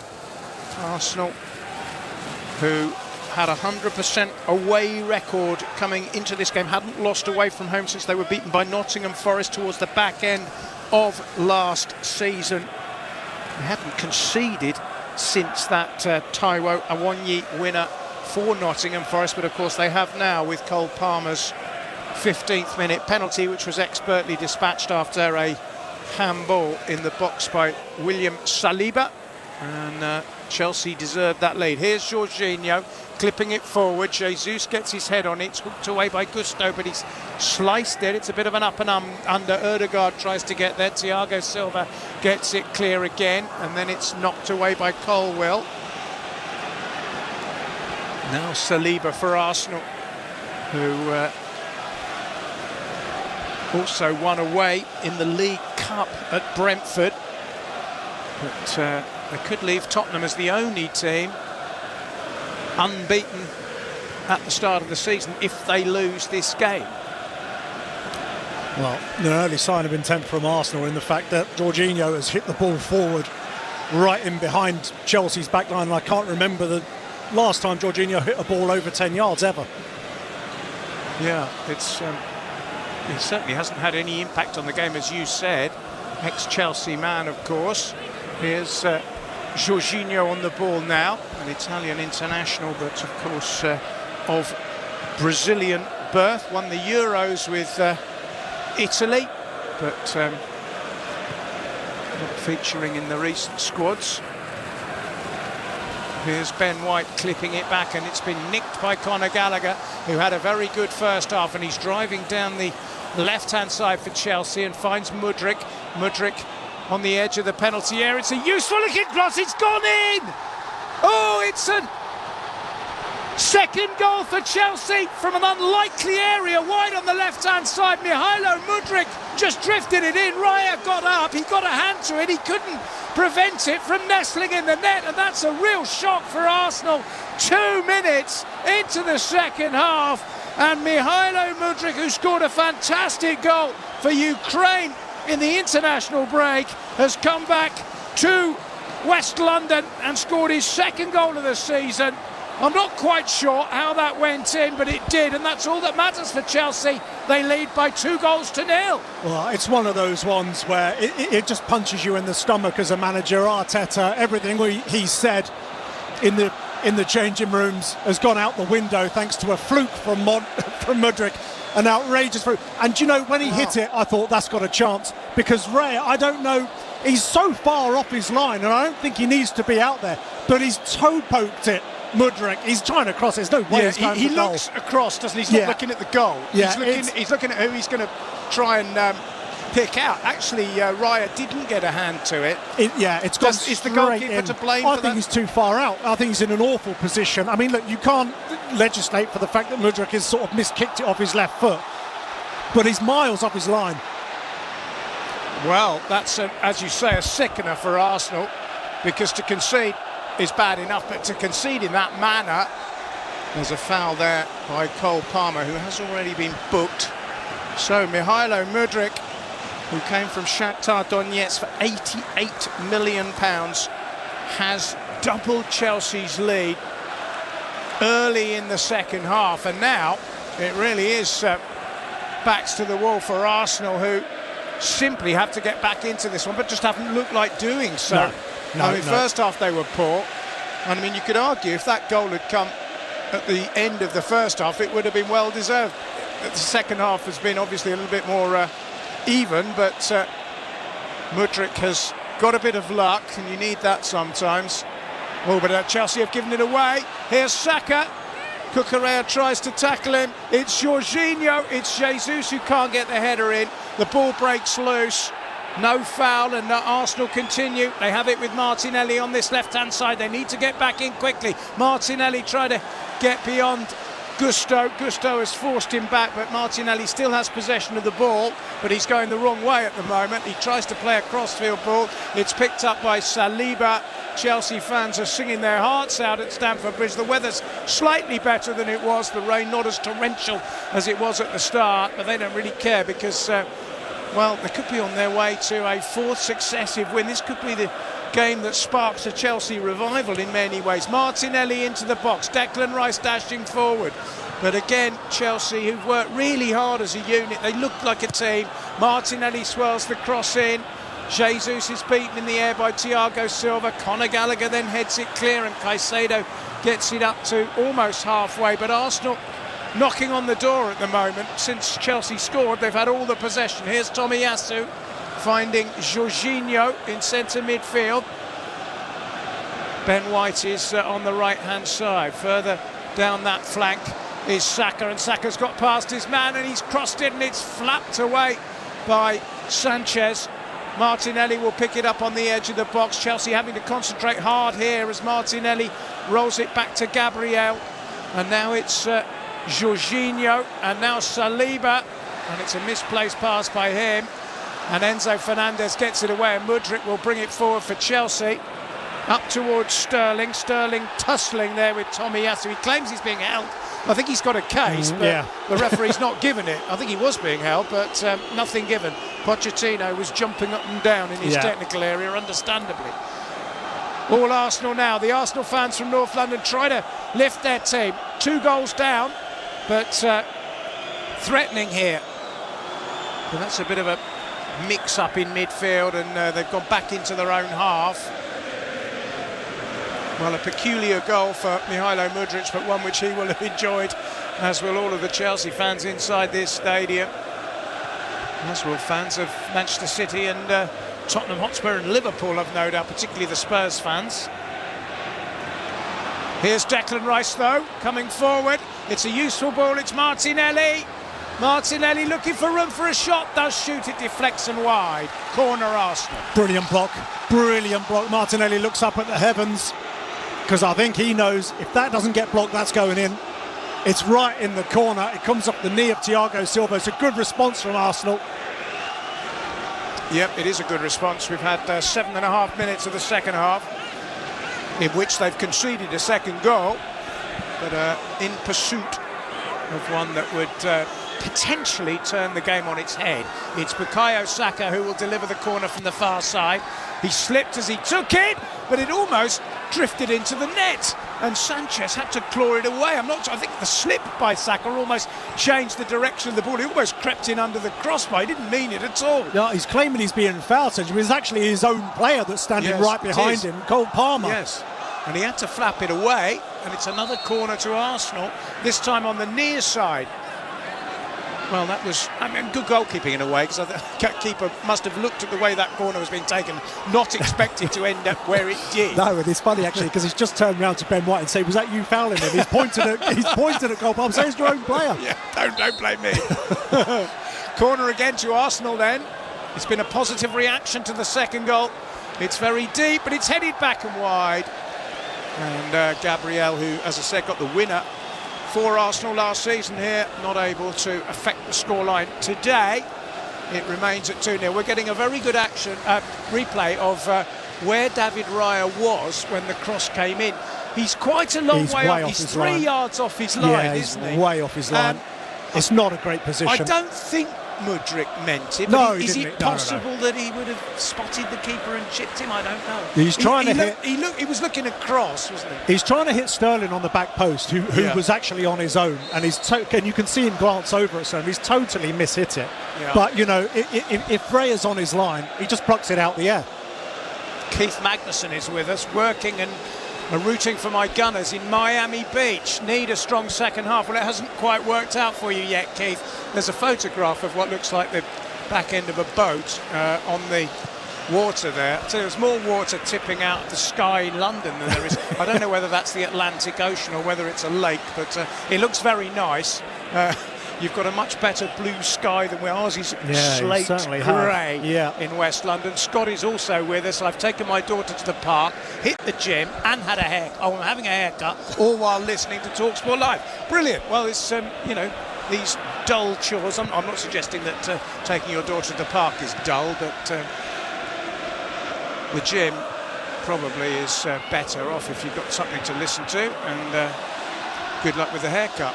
It's 55 minutes played, it's 2-0 Chelsea, but Declan Rice has robbed Malo Gusto and has set Martinelli on his way down the left-hand side. It's been all Arsenal since Chelsea scored their second, and they've got another corner with the ball coming back off Moses Caicedo. And Martinelli will try and get Arsenal back in the game. Do you know why players cut holes in the back of their socks? It seems to be a new thing. Yeah, just for the blood flow. Is that right? It is just for the blood flow, yeah. It's interesting, isn't it, these new little things crop up. Corner to Arsenal. Martinelli with it. It's headed away by Chelsea and then hit on the volley by Jorginho, who'll get a second go. And then it's Tomiyasu, but off balance. His effort goes wide. He's claiming it was deflected. He hasn't ever scored for Arsenal. In fact, he hasn't scored for anyone for a good while. Over nearly 3 years since Tomiyasu, like that definitely was deflected. Yeah, they should be having a corner here, Arsenal. How did that not get given as a corner? It was it's not a small deflection. No, it's a big deflection. Dear me. Anyway, Mikel Arteta understandably is not entirely impressed. I don't blame him, to be honest. To be fair to Chris Kavanagh, his refereeing's been okay so far. He's tried to let it go. Yeah, and they've been in the spotlight, haven't they? Obviously for all kinds of reasons this season. Yeah, and it's funny because that's what we said in the first half when he had to make the penalty decision. He looked like a man who really didn't want to have to make it. Yeah. Well, oh my goodness, been given away by Raya, and a chance but not taken by Cole Palmer. Goodness me, the Arsenal goalkeeper. Well, we were told, weren't we, that he'd been brought in ahead of Aaron Ramsdale because of his footwork, and he just passed it to Palmer, who really should have done better. His first touch was heavy. He tried to go round Raya, and in the end it stumbled and it ended up behind for a corner. But the Arsenal goalkeeper, if that had gone in, he'd have just handed Chelsea the points, surely. Well, he's been affected by that goal, hasn't he? And now he's trying to make up for it by going over the top. But I think he couldn't really go round him, Palmer. He was too close to Raya. He would have been better off just setting it back. But Raya's all over the place at the moment. Yeah, he is. Mudryk has a corner, which will cause problems for Arsenal, who've been dominant largely in the last 10 minutes or so. Palmer back in, chance! Oh, how did it miss? Goodness gracious me. I'm not entirely sure how Levi Colwill failed to find the net with his header. Actually, he was offside, but my goodness me, he was on his own 5 yards from goal. I think it's a good decision. In fact, there are 2 of them offside, but he really should have buried it and then asked questions later, shouldn't he? Yeah, he should have the position that he's in. Fortunately for him, he was offside, because that would have been the game. Yeah, well, it would. 3-0. He's never scored a Premier League goal, Levi Colwill, either for Chelsea or for Brighton, where he was on loan. But yes, you're right. I think 3-0, it's job done. One of our listeners, I forget which one, actually predicted an Arsenal 3-0 win. Prince Henry it was. Not that one, the Koforidua one from Ghana. He said 3-0 Chelsea, and he went far off there. Wouldn't rule it out anyway. Now, Cucurella's just conceded a free kick inside his own half, wide on the right-hand side. We're up to 59 minutes at a rainy Stamford Bridge, where Chelsea have doubled their lead, but are still fearful that Arsenal, given the momentum they have, might nick one back. I think Arsenal was really grateful that Raya mistake wasn't more costly than it was. Yeah. Because, as you say, that would have been job done, I think. As it is, at 2-0, Arsenal still got half an hour of the game plus stoppage time. Well, if they get the next one, you know, that's the mad thing about football. If they get the next one, they may well go on and get something from the game. It's Martin Ødegaard who will take it. It's midway inside the Chelsea half, wide on the right-hand side. There's a posse of 7 red shirts for the Norwegian to aim at as he swirls it in. It's a useful delivery, and the header is over the crossbar, and Arsenal are claiming that Jesus was fouled as he climbed. He's still on the ground. I don't think there's a cause for a penalty. We'd have to look at it again. Jesus is not the tallest player, but he managed to get up there ahead of Caicedo. Well, the goalkeeper's come out, and he's got nowhere near the ball, and he's clattered into a crowd of players. Whether... Oh, wow. Well, he has clattered Jesus. He's tried to punch the ball. He's ended up punching Tomiyasu and taking out Jesus. Yeah. He's also taken out one of his own players, Levi Colwill. It was tremendously untidy. Jesus looks a bit dazed. Jesus looks like a boxer who's in the corner with his seconds, trying to get him back into fighting fit mode. But at the moment, he's still sitting down. Mike is in Montana, out walking the pups, because I didn't think Chelsea had a chance. Think I'll stay out until the match ends. Or maybe you're obviously a Chelsea fan there. But, well, I mean, it's good news for you, Mike. And Chelsea had a couple of nervy moments since that Mudryk goal, but they still lead by 2-0. David Raya, we've got a close-up of him on our monitors. He looks a bit rattled, doesn't he? He's had a pretty awful second half so far. Yeah, and doesn't it always happen as well when you know Ramsdale obviously becoming a new father, he's not going to play, and you get a big chance, you feel a little bit of pressure. This is my chance to really nail the position down, and this is what happens. Yeah, I must admit I didn't know that Mrs. Ramsdale was due. When I looked at the script sheet, there was a story doing the rounds that Ramsdale's unhappy because he's not getting the usual newspaper stuff really. But I was just wondering whether maybe there'd been some sort of. But of course, no. It's a happy occasion. Well done to him. Congratulations to him and his wife. I think she's called Gabrielle, and they've given birth to a baby boy, which is fantastic. But he'll be looking on at his teammates with a bit of concern because they're trailing here still. It's Gabrielle finding Saliba. The Arsenal's first defeat since May when they were beaten at Forest by a single goal. It was a result that helped completely derail their title ambitions, wasn't it? Here's Declan Rice, who arrived in the summer expensively and has yet to lose as an Arsenal player, but in danger of it now. Yeah, looking at the clock, 62 minutes, half an hour, don't know what kind of injury time, but I am quite surprised that there's nothing coming from the Arsenal bench at the moment. I would really expect something to They've got Eddie Nketiah, haven't they, on the bench, who's an attack-minded player. Emile Smith-Rowe, of course, Leandro Trossard as well. Yeah, there's some players there. And Kai Havertz. I mean, there are players there who can create and score goals. Yeah. But otherwise, this game is going to just turn into a bit of a lull in the last. There's no sign of it yet, is there? No. Normally, you look, as you say, an hour, you think, well, maybe. Oh, goodness me, now Saliba's got in a bit of a tangle and Chelsea thought they'd won a throw there, but it dribbled out of play off Conor Gallagher, who has had an excellent game for Chelsea, their captain. Here's Ben White for Arsenal, back inside his own half. He's given it away to Fernandes, who toe pokes it square to Caicedo. Caicedo finds Raheem Sterling, and now it's Gusto. And they play a 1-2 and it comes back centre midfield. Caicedo. Chelsea are just happy to nurture the ball at the moment. Thiago Silva goes all the way back to his goalkeeper. Yeah. There's groans from the Chelsea fans, but this is what Chelsea need to do. They just need to kill this game for the next 10, 15 minutes. I wouldn't be groaning if I was a Chelsea fan. Certainly not. Here's Declan Rice, centre midfield. Just rolls it away to the far side. Saka finds Ben White, but again there's not much pace about Arsenal's movement or possession at the moment. It's Chelsea are quite happy with this because they've kept a good shape. Here's Martinelli though, who can inject a burst of pace and tries to get past Gusto, stumbles over slightly, regains his footing, has to go round the outside, crosses, Cucurella behind for a corner. Better, much better from Arsenal. The little give and go, the 1-2, get Martinelli in, and actually had a really good opportunity to whip a ball in there. He just slipped at the right moment. We are going to get a change, but it's from Chelsea. And Mudryk, who got the second goal somewhat fortuitously, is being replaced by the Senegalese international Nicholas Jackson. He didn't, another one who missed the international break with Senegal because of a wrist injury. But he's okay.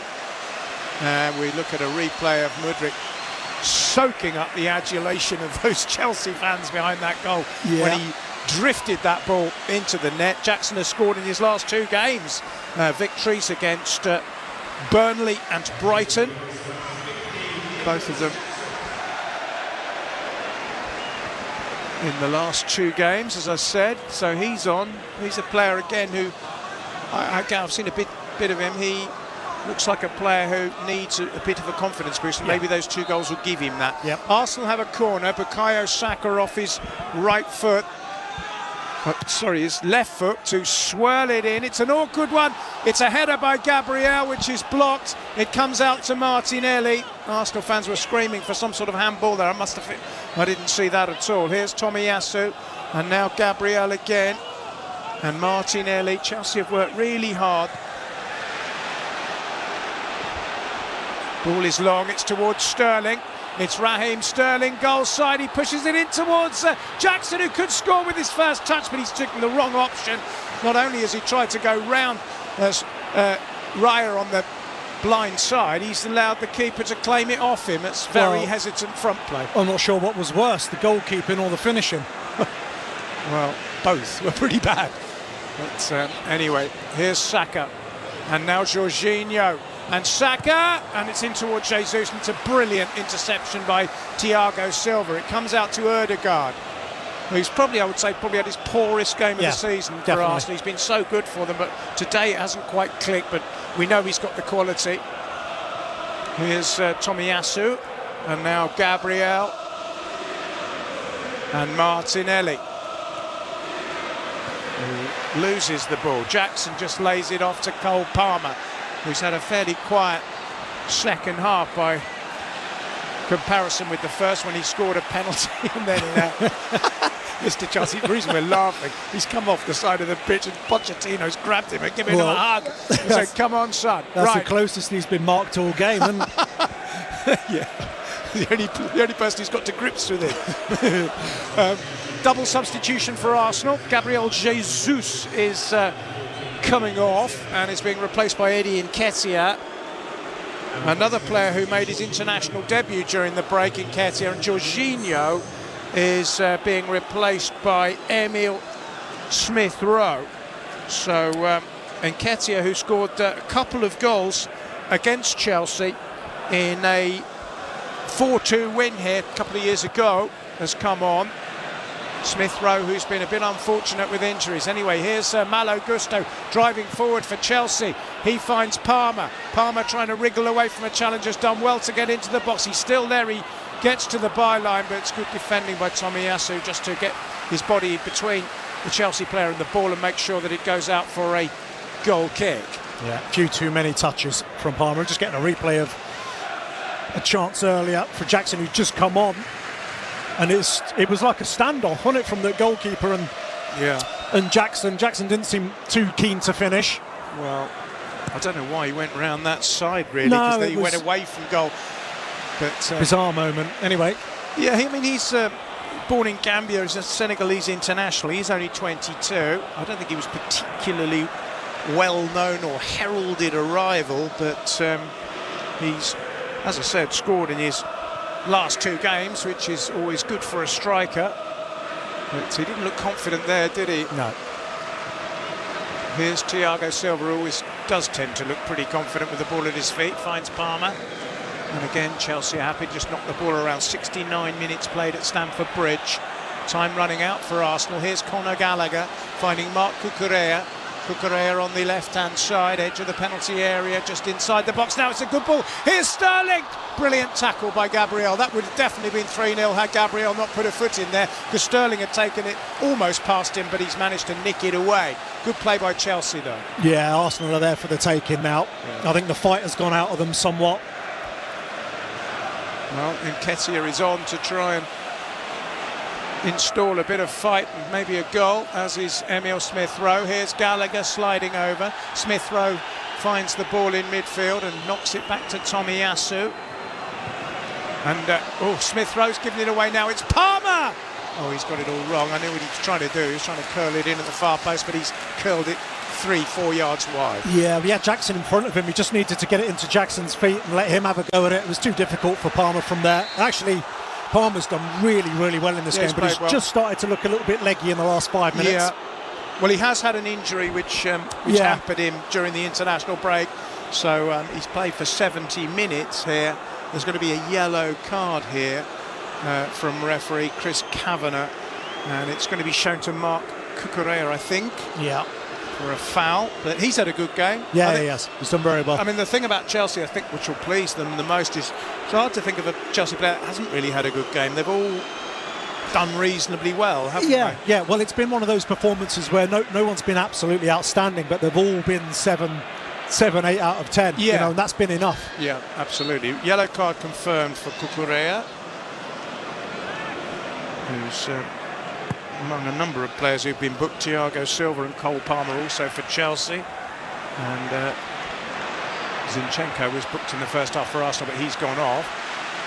Now then, Caicedo, strong through midfield, finds Palmer, who holds it up on halfway, and finds Gusto. I've been impressed with him as well. Gusto, he looks good going forward. And defensively, he's been sound. As I say, everyone in a blue shirt's played well, and it's hard to pick too many great performances by Arsenal today. No, well, there haven't been any. Certainly not simply. the goalkeeper. Here's Sterling. Back it comes to Thiago Silva. We're inside the last 20 minutes, and Chelsea are on the brink of putting a little run together.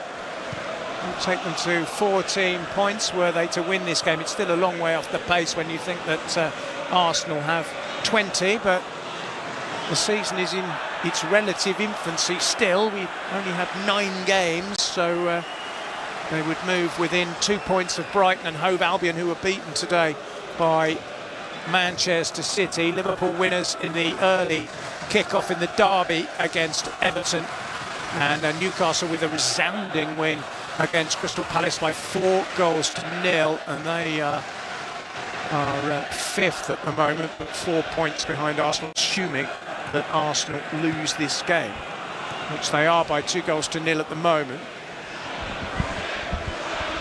Here's Gusto.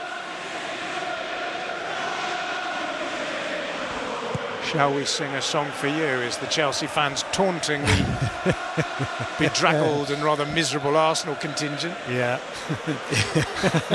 Here's Martinelli finding David Raya. I just wonder whether his performance today will put a seed of thought into Mikel Arteta's mind about Aaron Ramsdale, because he's been pouring. I mean, he's made a big mistake that almost led in a goal. He was caught in no man's land for a swinging cross that floated in. He's not had a happy afternoon generally. No. Here's Smith Rowe for Arsenal, finding Martinelli. The ball was a little bit behind him, but Martinelli still has possession and finds Declan Rice. Declan Rice swerves it away to the far side, where it's controlled by Bukayo Saka, who looks fit and healthy and hasn't been withdrawn, despite being a doubt up until yesterday when he had his first training session. Now then, here's Raheem Sterling. He's kept the ball in on the far side, or perhaps he hasn't. I thought he had, but play has been brought back. And Arsenal have it with Rice, who finds Martinelli in a little bit of space. Gusto's done a good job on Martinelli so far, and continues to do so. Martinelli's now going away from goal. Finds Gabriel though, and now it's Rice. Gabriel again, great tackle by Gallagher. They've defended so well as a unit. Martinelli, you know, he changed the game against Manchester City, but I tell you what, Gusto's probably edged that battle between them, which has been a good one, but it's been brilliant, Gusto, against him. And actually, on that switch of play, Chelsea have been quite content to let the fullback deal with those wide men.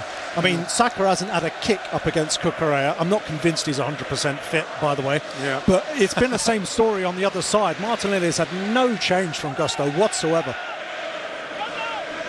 Well, here's Thiago Silva with the restart from the free kick. Header away by Gabriel, and then Rice back to David Raya, who rushes out to the edge of his penalty area and bowls it quickly out to Declan Rice again. Rice, who won his 46th cap for England in the win against Italy in the week.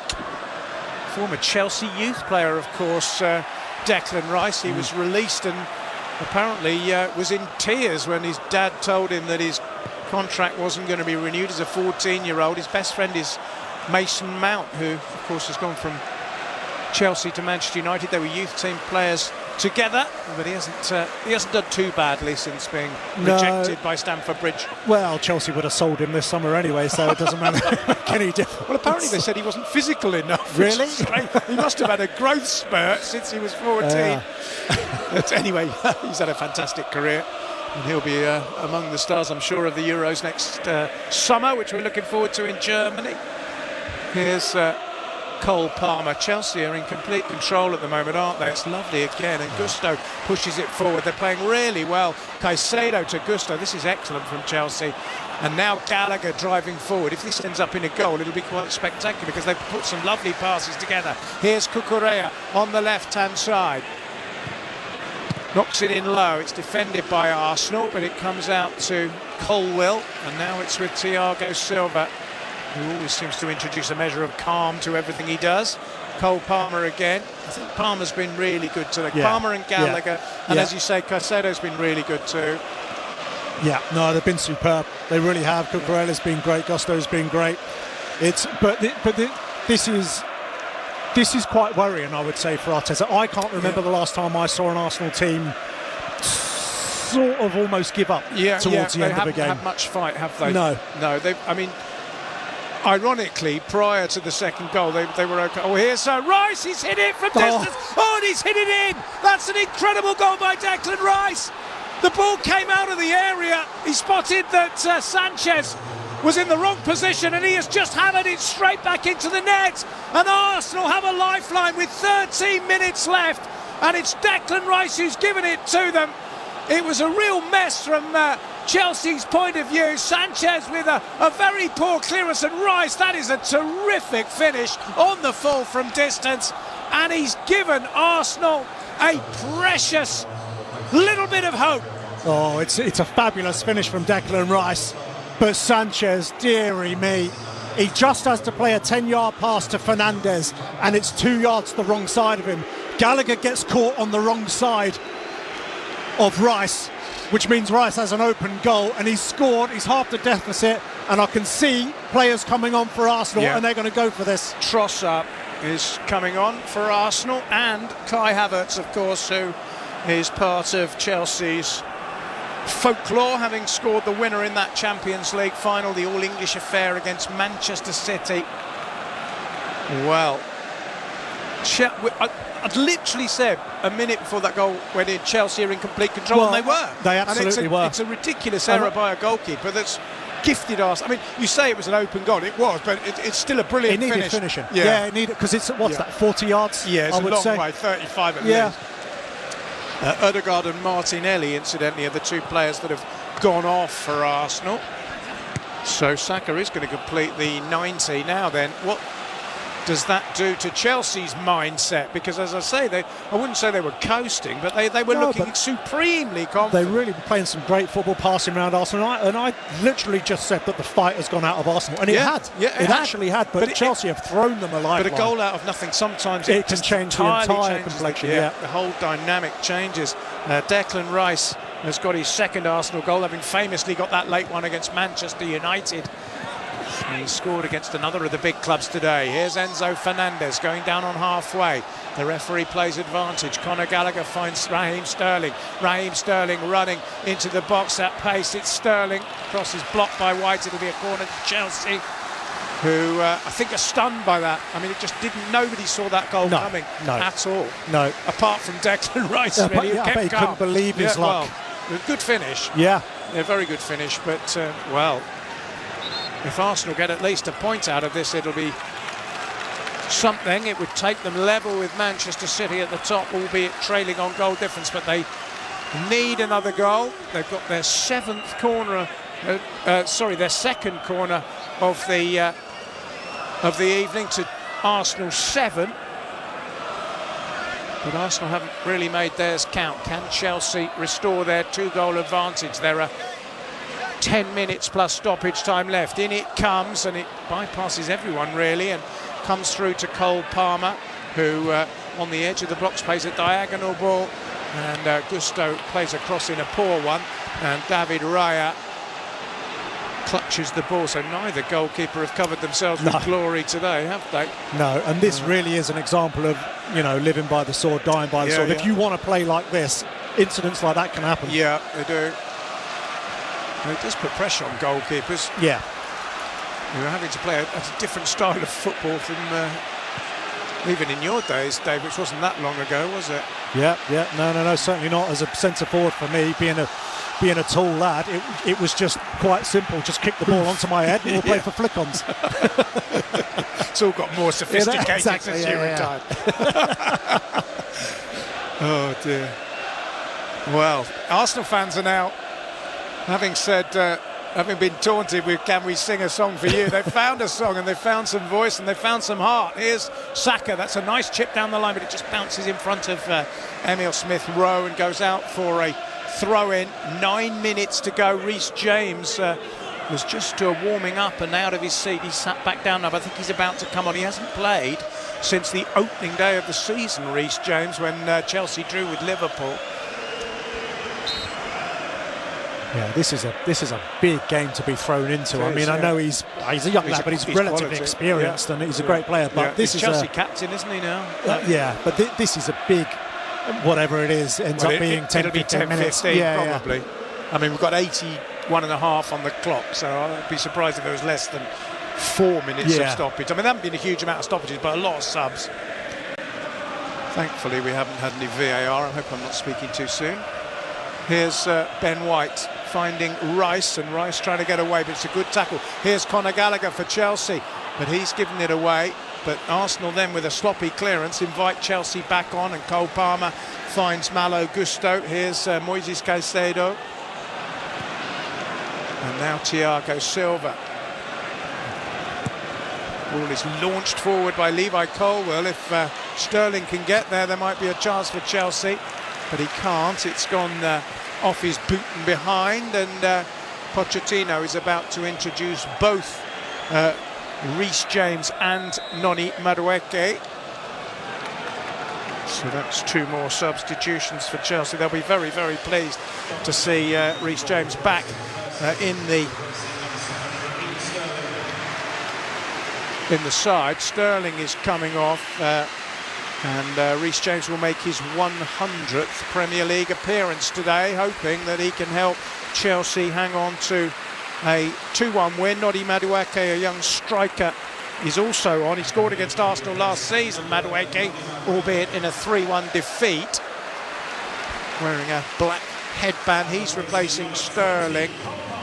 And Cole Palmer is the other player to go off. Player who got the first goal from the spot, nearly got a second, and had a generally very good game.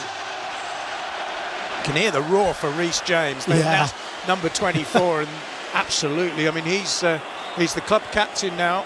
Still only, 23? Yeah, they love him here. Yeah, I mean, pre-season it was his sister making all the headlines, wasn't it? Playing for England in the World Cup, and sadly getting sent off in that competition.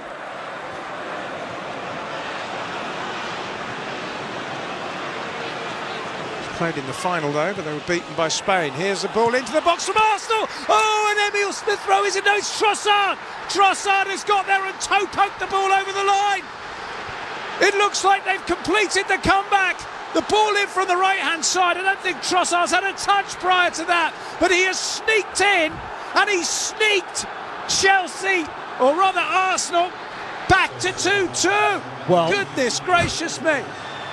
Absolutely, but Chelsea will be sick, and Pochettino particularly, because he's just made changes to see out the game, and neither of them have touched the ball. But what a cross into it's absolutely undefendable. It comes in from the right-hand side. Oh, it's a magnificent ball, and it's Trossard. Gusto's not even looking at him. I don't think he even knows he's there. Yeah, he switches off. His body's not open. He doesn't know he's there. Saka plays the ball. This is the only thing Saka's done all night. What a ball that is. Trossard, and it needs finishing. Outside of the right boot. Sanchez, no chance. Right in front of him. And I tell you what, there's only one team that's going to win this game now. Well, it'd be quite something if Arsenal win it from here. They looked completely out of the game 15 minutes ago. Yeah. Totally second best. Now they're coming forward. It's Nketiah running onto a through ball. Oh, and it's a fraction wide. He got ahead of Thiago Silva.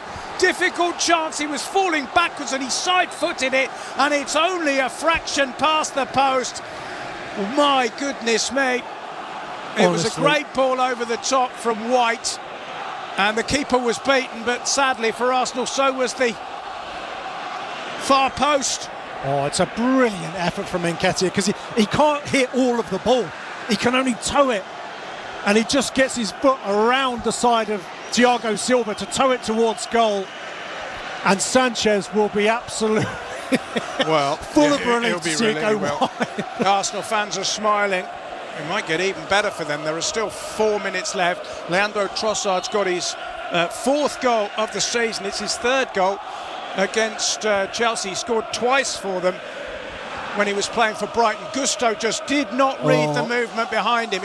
You're right, it's a very good finish. It looked easy. Yeah. He's on the run, the ball's dropping and he's nudged it with the right foot. It's not only from 2 yards, but it's a good finish. Yeah. And Trossard's started finding goals, hasn't he? I mean, when he was at Brighton, he struggled a little bit towards the latter half, but well, my goodness me, what a finale. Chelsea won't believe this. Pochettino will be utterly furious. Yeah, he will. He'll be absolutely sick, Pochettino.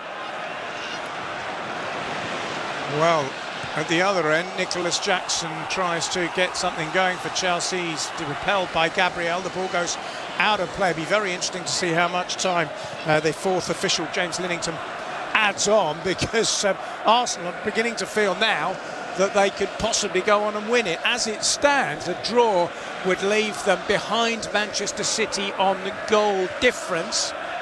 City plus 12, winners today against Brighton, Arsenal plus 10. But Tottenham Hotspur, of course, play on Monday night against Fulham, and if they were to win, Spurs would go top. But Arsenal could maintain their unbeaten start to the season. Here's Smith Rowe, and now Havertz, and it's a cross in from the right-hand side by Nketiah, but doesn't find its intended target, and Chelsea bring it away. And what an extraordinary finale we now have, because Chelsea are trying to restore their lead, but they've given it away. And here's Smith Rowe in centre midfield, held up a little bit, finds Declan Rice. Rice swerves it across towards Ben White, and now it's Saka and White again. Well, 2 minutes of normal time left at Stamford Bridge, where, well, it's incredible how things can change, isn't it? As we said, that goal by Rice, that mistake by Sanchez, and suddenly they've got a second wind, haven't they, Arsenal? It's just, this is why you never try and predict football, because this sort of thing can happen. Arsenal were dead and buried before the first goal, which Here's Chelsea gave them. He's gone down. Is it a foul? Now then, there's a foul there, I think, on Caicedo, which might result in a yellow card. I'm not quite sure who he's shown that to. I think it's Nketiah. Nketiah, I think, yeah. Trossard did well.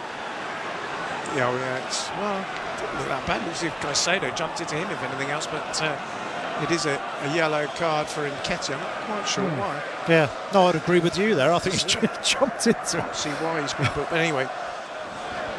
Well, is there one more chance? Well, the headline writers were probably all going with Arsenal's bubble burst and writing their copy with 15 minutes to go, and suddenly they're scribbling it all out. Yeah, this is the last thing you need if you're writing copy for this. No, it's just a nightmare, No, it's all right for us. We're just calling it in real time. So here's Reece James, can't get a touch. Trossard tidies up. It's hooked away by Gabriel. Thiago Silva nods it back to Colwell. Chelsea with a point would sink back to 9th, having at one point being 8th with a win, but they will still have 12 points, and Manchester United could overtake them if United win at bottom club Sheffield United later, a match you can hear with us at the conclusion of this one. But the conclusion of this one is far from foregone at the moment. Here's Kai Havertz, the former Chelsea player. He can't find Trossard. And Cucurella has it for Chelsea. Thiago Silva drives it upfield. This is Enzo Fernandez. 7 minutes to be added on at the end of this game. And we're into that now. It's interesting because 7 minutes goes up and usually only one set of fans cheers that. And both sets have cheered it thinking we can win it. We can win it. Well, I mean, it is that kind of game. And I know we sometimes complain about the amount of time added on, but I'm quite happy with it. Definitely. As a neutral. I don't think you're quite as neutral as me, are you? I'm not. I wish they both could lose. Full disclosure here, Dave Kitson is a Tottenham fan. He's probably secretly slightly annoyed for a number of reasons. One, the rivalry. I'd settle for this. You don't want Arsenal to win. No. Your Spurs are in action on Monday. You can listen to that with us Monday night at 8 o'clock. Tottenham against Fulham from the Tottenham Hotspur Stadium. But if Spurs win that, they will be top of the table unless Arsenal can produce a late goal here, which would make it more confusing. Here's Caicedo, hooked away by Saliba, but it's gone high into the stands. We've had a minute of the added on time already. Chelsea with a throw on halfway, which Madueke receives, but then knocks out of play. And Arsenal now have a throw at the midway point of the pitch. White is taking an awfully long time, and they don't have an awfully long amount of time, but eventually he'll launch it forward. Flick on is by Havertz. It's repelled by Thiago Silva.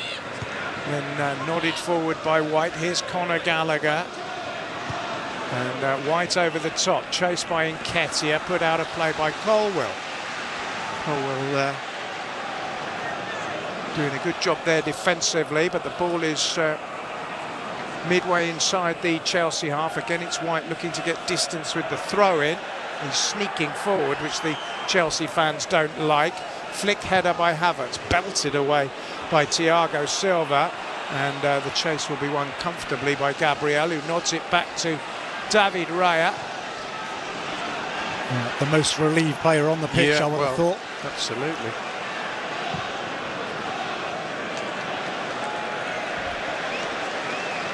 Ball's gone out of play again. It's not spent much time in play, the ball, in the last minute or so. We've had nearly 3 minutes of stoppage time. Here's Kai Havertz, once a wearer of blue of this parish. Here's Tomiyasu on halfway, finding Leandro Trossard. Trossard tries to tease it forward. It's too far in front of Tomiyasu, and it comes to Reece James. James goes back to his goalkeeper. He will have to be careful with his feet, having contributed massively to Declan Rice's goal. He's found White. Now then, shot by Nketiah is harmless and easily fielded by the Chelsea goalkeeper, who bowls it out underarm towards Gallagher. He finds Reece James. Gareth Southgate will be pleased to see Reece James back in action. He's not been involved in England action this season. Now it's Caicedo. Both fans still believing there could be some sort of grandstand finish here. This is Enzo Fernandez finding Jackson, but Arsenal clear the ball, and Havertz has it and turns and flicks it into Smith Rowe. Smith Rowe finds Bukayo Saka. Saka rolls it down the line. It's asking too much of Nketiah, and Thiago Silva is able to tidy up and get it back to his goalkeeper. 94 minutes have gone at Stamford Bridge. Gabriel tries to clear, so too Saliba. It's gone up in the air, and Fernandez is underneath it, and he's hooked it forward, and there's a chance here for Jackson. Just goes rather wide, finds the shot, not enough power, and David Raya makes a pretty comfortable save in the end, but that was an opening there. Yeah, well, I mean, it's reminiscent of his earlier chance when he came on. It just seems really, restrained when he finishes. Doesn't seem determined or settled in his mind, does he? Caicedo's gone down injured for Chelsea. It's at the back of his calf, but well, that was a chance for Chelsea. But as you say, it wasn't particularly confident striker. This might add a minute or so on. We're up to 95. A reminder that we've got Sheffield United against Manchester United from Bramall Lane with Toby Gillis and Paul Parker. On a sad day for Manchester United, Sir Bobby Charlton, one of their greatest ever players, survivor of the Munich air disaster, a European champion with his club, a World Cup winner with his country, sadly passing away today at the age of 86. Toby Gillis and Paul Parker will be bringing you every kick from that one. Here's one of the last kicks of this one. It's Havertz finding Nketiah. Havertz has been penalised for a foul on Cucurella, who's gone down holding his face, or the side of his head at least. There hasn't been much football in the stoppage time period, has there, really? No, it's been very, very scrappy. A bit clumsy, wasn't it, from Havertz? He deserves to be penalised for that. Well, there might be one chance for either side in a game where Chelsea really will be kicking themselves. And I think if Arteta is honest, he will say, they've got away with one. We've got a point where we probably didn't deserve one, or expect to get one at one stage. Yeah. But it's funny how things can change. Given the level of performance, which hasn't been there at all. But again, you know, if you're a team that wants to win a title, you come to Chelsea. I mean, I know this isn't the best Chelsea side we've ever seen in their mid-table, but it's Chelsea. If you come here, play badly and get a point, it's a decent point, isn't it? Well, it's particularly if you've gone 2-0 down. Yeah. You've got to take some positives. Here's Smith Rowe finding Nketiah. Might break for Arsenal here, but they've been penalised. It'll be a free kick to Chelsea, and this time it's Levi Colwill who's down, and the referee has stopped the game again. So I wouldn't be surprised if this one went towards 100 minutes, because we're at 97 already, and there have been quite a lot of stoppages. We're scheduled to finish this broadcast at 27 minutes past, and the whistle has blown, which means that the game is over, and Arsenal have sneaked a point from a position where they simply did not look like getting one. They were 2-0 down. Cole Palmer with a penalty in the first half, and then immediately in the second, Mihajlo Midric with a cross-come shot that drifted in. But Robert Sanchez Erra gifted Declan Rice a goal, and then Leandro Trossard got the leveller for the Gunners, who are now second in the table behind Manchester City on goal difference, a point ahead of Liverpool and Tottenham. But Tottenham, of course, play on Monday against Fulham. We've pretty much run out of time. My thanks to you for listening. My thanks as ever to Dave Kitson alongside me. So Arsenal play poorly, go 2-0 down with 13 minutes to go, and end up with a point, which is a vital point. They preserve their unbeaten start to the season. Chelsea, who were looking for a fourth consecutive win, should have got it but didn't, and it ended up all square at Stamford Bridge. It has finished Chelsea 2, Arsenal 2. Enjoy the rest of your weekend. Thanks from me on Premier League Live. Previously on White and Jordan. Well, we didn't budget for this money. Surely we want to give it to our lesser cousins. Yes, and the moon's made of cheese, right? Clash of the Simon. The modern-day fairy tale today in English football almost inevitably involves money. There's no such thing as a no-score draw. But this will be an exercise in goodwill. Something that the Premier League is bereft of. How biased is Trevor? Sort it out. Seriously, sort it out. White and Jordan. The nation's primary destination for a triple distilled